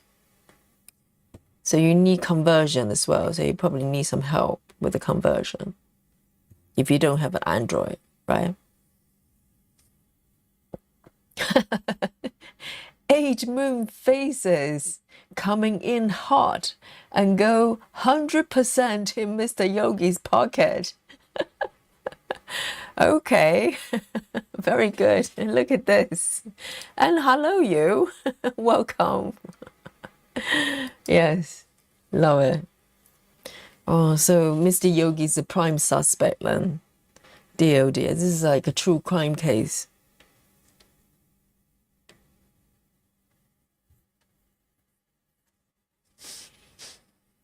Kristen says, are you suggesting that Mr. Yogi is like my brother, who always stole one piece of the jigsaw puzzle so he could be the one to finish it? Oh dear. Yes, it sounds like a brotherly thing to do.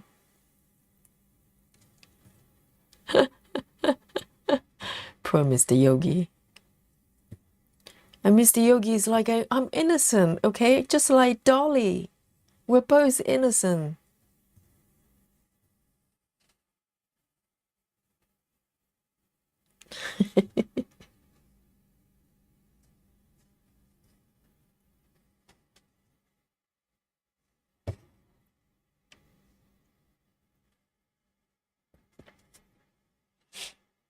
Clara says, I can't buy Cross Stitch Paradise Pro because of the thing with Russia anywhere around us. Plus, you can't get it if you got an Apple tablet. I think there's a get around for Paradise. I'm trying to think because I was quite lucky. I was given a code by Karen from Needlebug quite a while ago. She very kindly shared one of the codes, and she got the code from the dev team from Paradise. But can you upgrade? I'm trying to think. I think there's a workaround. Did anybody manage to do that? And also there's a PC version, but it probably doesn't work with everybody's computer. It didn't work on mine. But then again, I have a very old computer, but old Mac. But you know, if you can get the PC version working, then that could solve the problem. Yes, you do need the Pro version to get the conversion capability. So. Jeanine, now you're just being rude. Jeanine, now, Lynn, look at this. Lynn, I'm outraged for you, okay? Lynn is suggesting you don't know how to turn on your iPad. Oh no, I'm just stirring things up. Get the cat fighting going in the chat.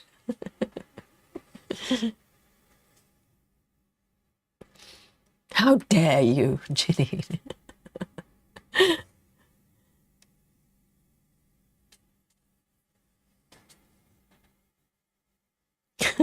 Lefty, leave the duvet alone. I'm traumatized. Yes, Janine says markup is a terrible app. I kind of agree. It's a bit of a mess. I think if they do some work on the interface and the workflow, it could potentially be good. But until then, I do not recommend it. I can't.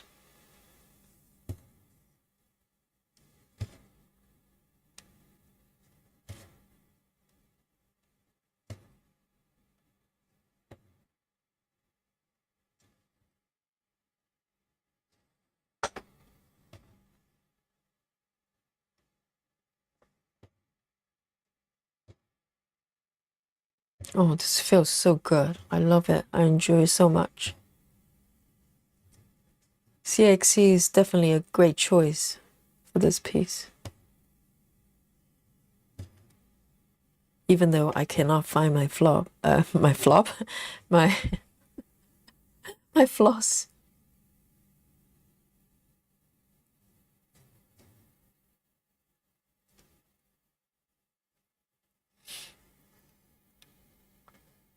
Marsha, hello. Marsha says, hi, all these patterns coming along beautifully. I know. And I'm enjoying stitching it so much. I don't want to stop.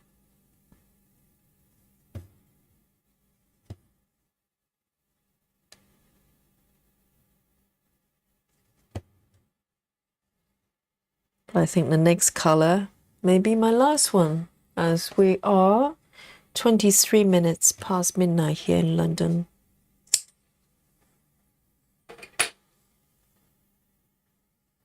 But I just love the colors, just so bold.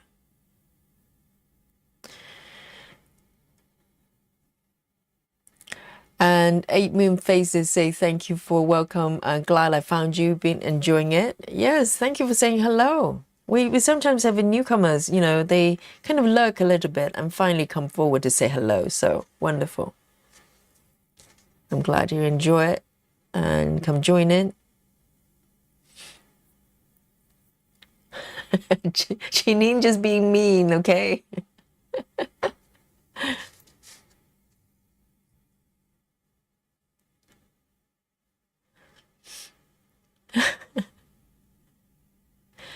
And Ruth says, Yogi, if you have a waste bin under your desk, I'm sure you have checked there.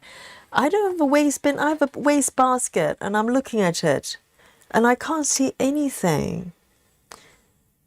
All the suspicious spots I've looked, and also as I said, because they're not in a container, and so if I drop them by any chance, those scans would be scattered everywhere and it would be very easy to spot. And I literally cannot see anything. It's so strange. But I have to find them so I can stitch these pesky little stitches. Marsha says, can't believe how fast you thread a needle. I know, Marsha. This is one of the very few things, you know, I pride myself. I cannot stitch fast. And, but, you know, I can thread relatively efficiently. I know. And just for demonstration purposes, I'm going to thread my last one, the last color. Which one is my last color? So let's have a look. So it will be this one, wouldn't it? Is it? No, that one. So we're doing row 6. That one, I think. Row 6. No, we're doing, oh, no, that one. That one. The airplane. That's row 6. One more stitch. And I've got 3 stitches with this one. 470. 470.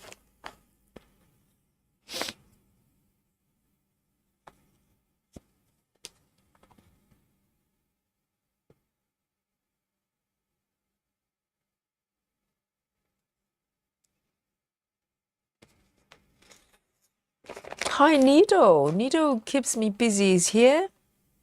Great to see you. Needle says, my cat likes to take my scans like if it was a lizard. And he hunted the yard. Well, strangely, Dolly's just not interested in yarns and my threads and stuff. So I haven't needed to kind of worry about it.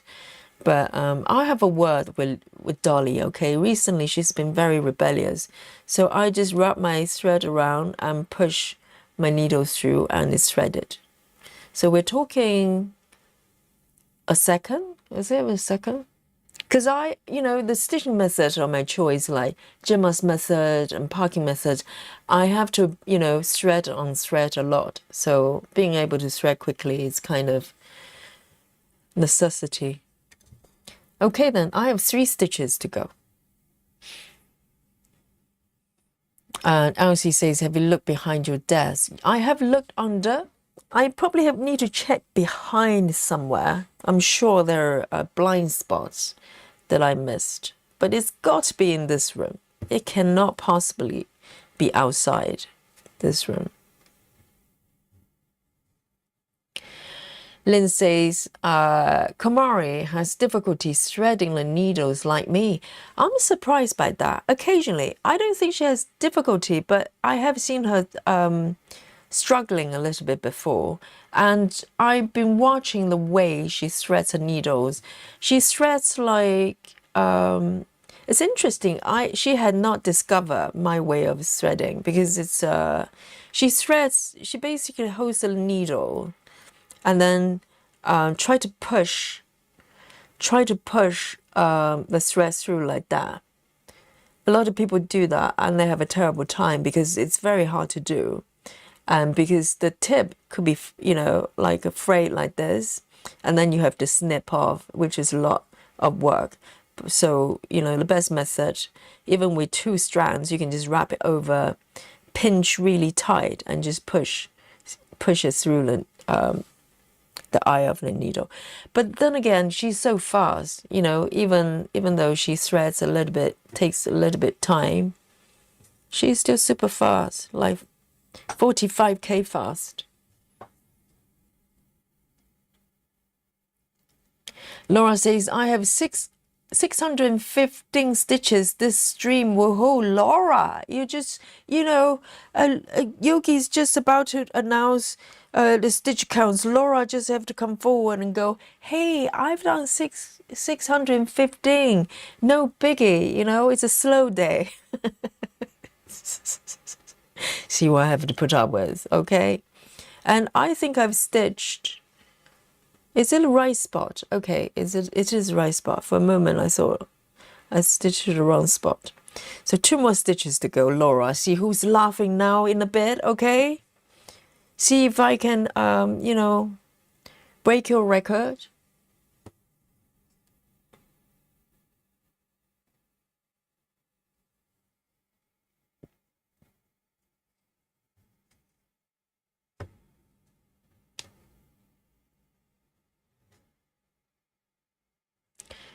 And there's 1 more with this green.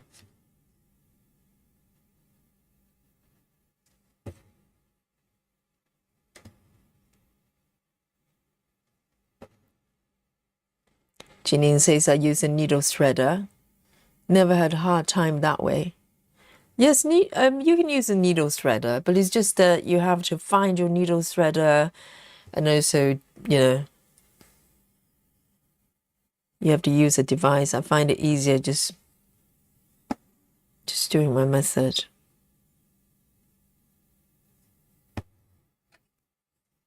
All right then, this is my last stitch. There you go. 470. Okay, my final stitch today, and let me show you what it looks like right now. Okay, look. So this is the first 5 block width of stitching using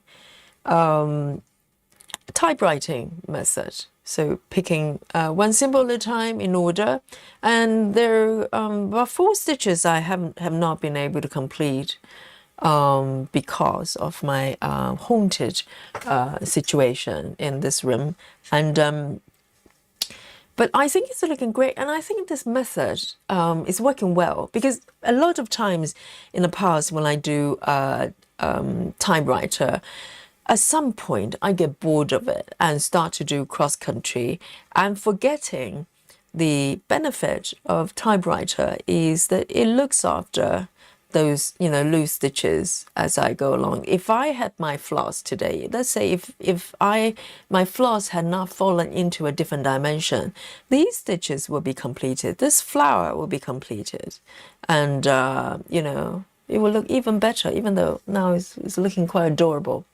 And so, oh, Susan says, have you marked those stitches? Exactly. I do this every time. The final few stitches I do not mark. Susan, thank you so much. Yes, I have marked them now. Yes, I've forgotten to mark the last 3. I do this all the time, you see. And so I'm counting on the chat to you know, to help me out there. So this is what I've got today, and this is the upper left corner. And let me show you the markup in case you have not seen it. Okay, if you just joined us, this is what I'm stitching. I started from upper left, okay, so you can see all the dark stitches and the color variations going on there. And I think I'm almost completed the first flower on the top there, and moving down to the tree branches, this beautiful strange looking tree, and the sky there. So, you know, I will decide which direction to move down, whether I want to keep moving down to a certain height and then come back to the upper right, and not upper right. So come to the top position and keep extending the horizontal line. I don't know yet, but moving down, there's some interesting, things going on. That big orange tree and that strange structure like a lighthouse, that looks very interesting. Maybe I'll keep moving down, and so I'm really looking forward to it. There's certain childlike innocence with this piece I love so much. All the houses look slightly, in a distorted shape, almost in a dreamland, and the colors are so vibrant. It is, yes, I think it's a beautiful dream, this piece, and I love it so much. And let me show you, okay? Lindsay 359, is it my stitches or yours? Yes. And here we go. Now comes the highlight of the stream, okay? I know all the stitches, the chat is waiting for this moment. Me too, me too. This is, a revealing of my stitches time, okay? So this is where I am. This is a small version of this piece. There are larger ones as well if you like this piece. And so I'm going to count down to 3, 2. Are you ready, chat? 1. Dun, dun, dun. The grand total of the stitches Yogi has made today is 247. Yeah. Who's laughing now, Laura? I think Laura is laughing. Laura's stitch count is like 3 times more than me. 615. Well done, Laura. But I'm laughing as well. Yes. I'm very, very happy. And guys, look at the percentage. Look at the percentage. Over 1%. Yeah. Yes. Well, just, why am I excited with 1%? Because think about my traveling library. It's only over 2%, okay, having worked on it for months. So just 2 days, I managed to go over 1%. I'm very, very pleased. Yes. 1% is really good, isn't it? Exactly. It's a milestone. So I don't know what's happening tomorrow. Oh, not tomorrow, Monday. Monday, we don't have a stream, okay? I know. But the great news is this coming Friday, we have a stream. Because Fridays, we've been, having day offs. And because of the Easter Friday, I don't have classes in the evening. So we're going to come on. So we're going to have a solid 6 days of streaming for our retreat, okay? Only 1 day missing, which is tomorrow, but we're going to come back on Tuesday, okay? So your retreat week continues, okay? And tomorrow I have to work, but your week continues, and Tuesday we're going to come back, and definitely for another spot of yoga, okay? For the remaining week, we're going to do yoga every week, so work with me, all right? So yes. And so I hope you enjoy your session today. Yes, give me some Dolly Love and 99 and help me to find the floss, okay? Yes, Lynn says, hope you find your floss, Yogi. I need your best wishes, your prayer, and I need to find the floss so I can complete these little, stitches. They're just mocking me right now. Okay then, so until Tuesday, take care of yourself, and Lynn, please do not cook potatoes while asleep, okay? And try to stay awake, and I will see you Tuesday. Guys, 99. I'm from sleepy London town, 42 minutes past midnight. Well done, Susan. Still awake here. And anybody in Europe, night night, everyone. See you Tuesday. Bye.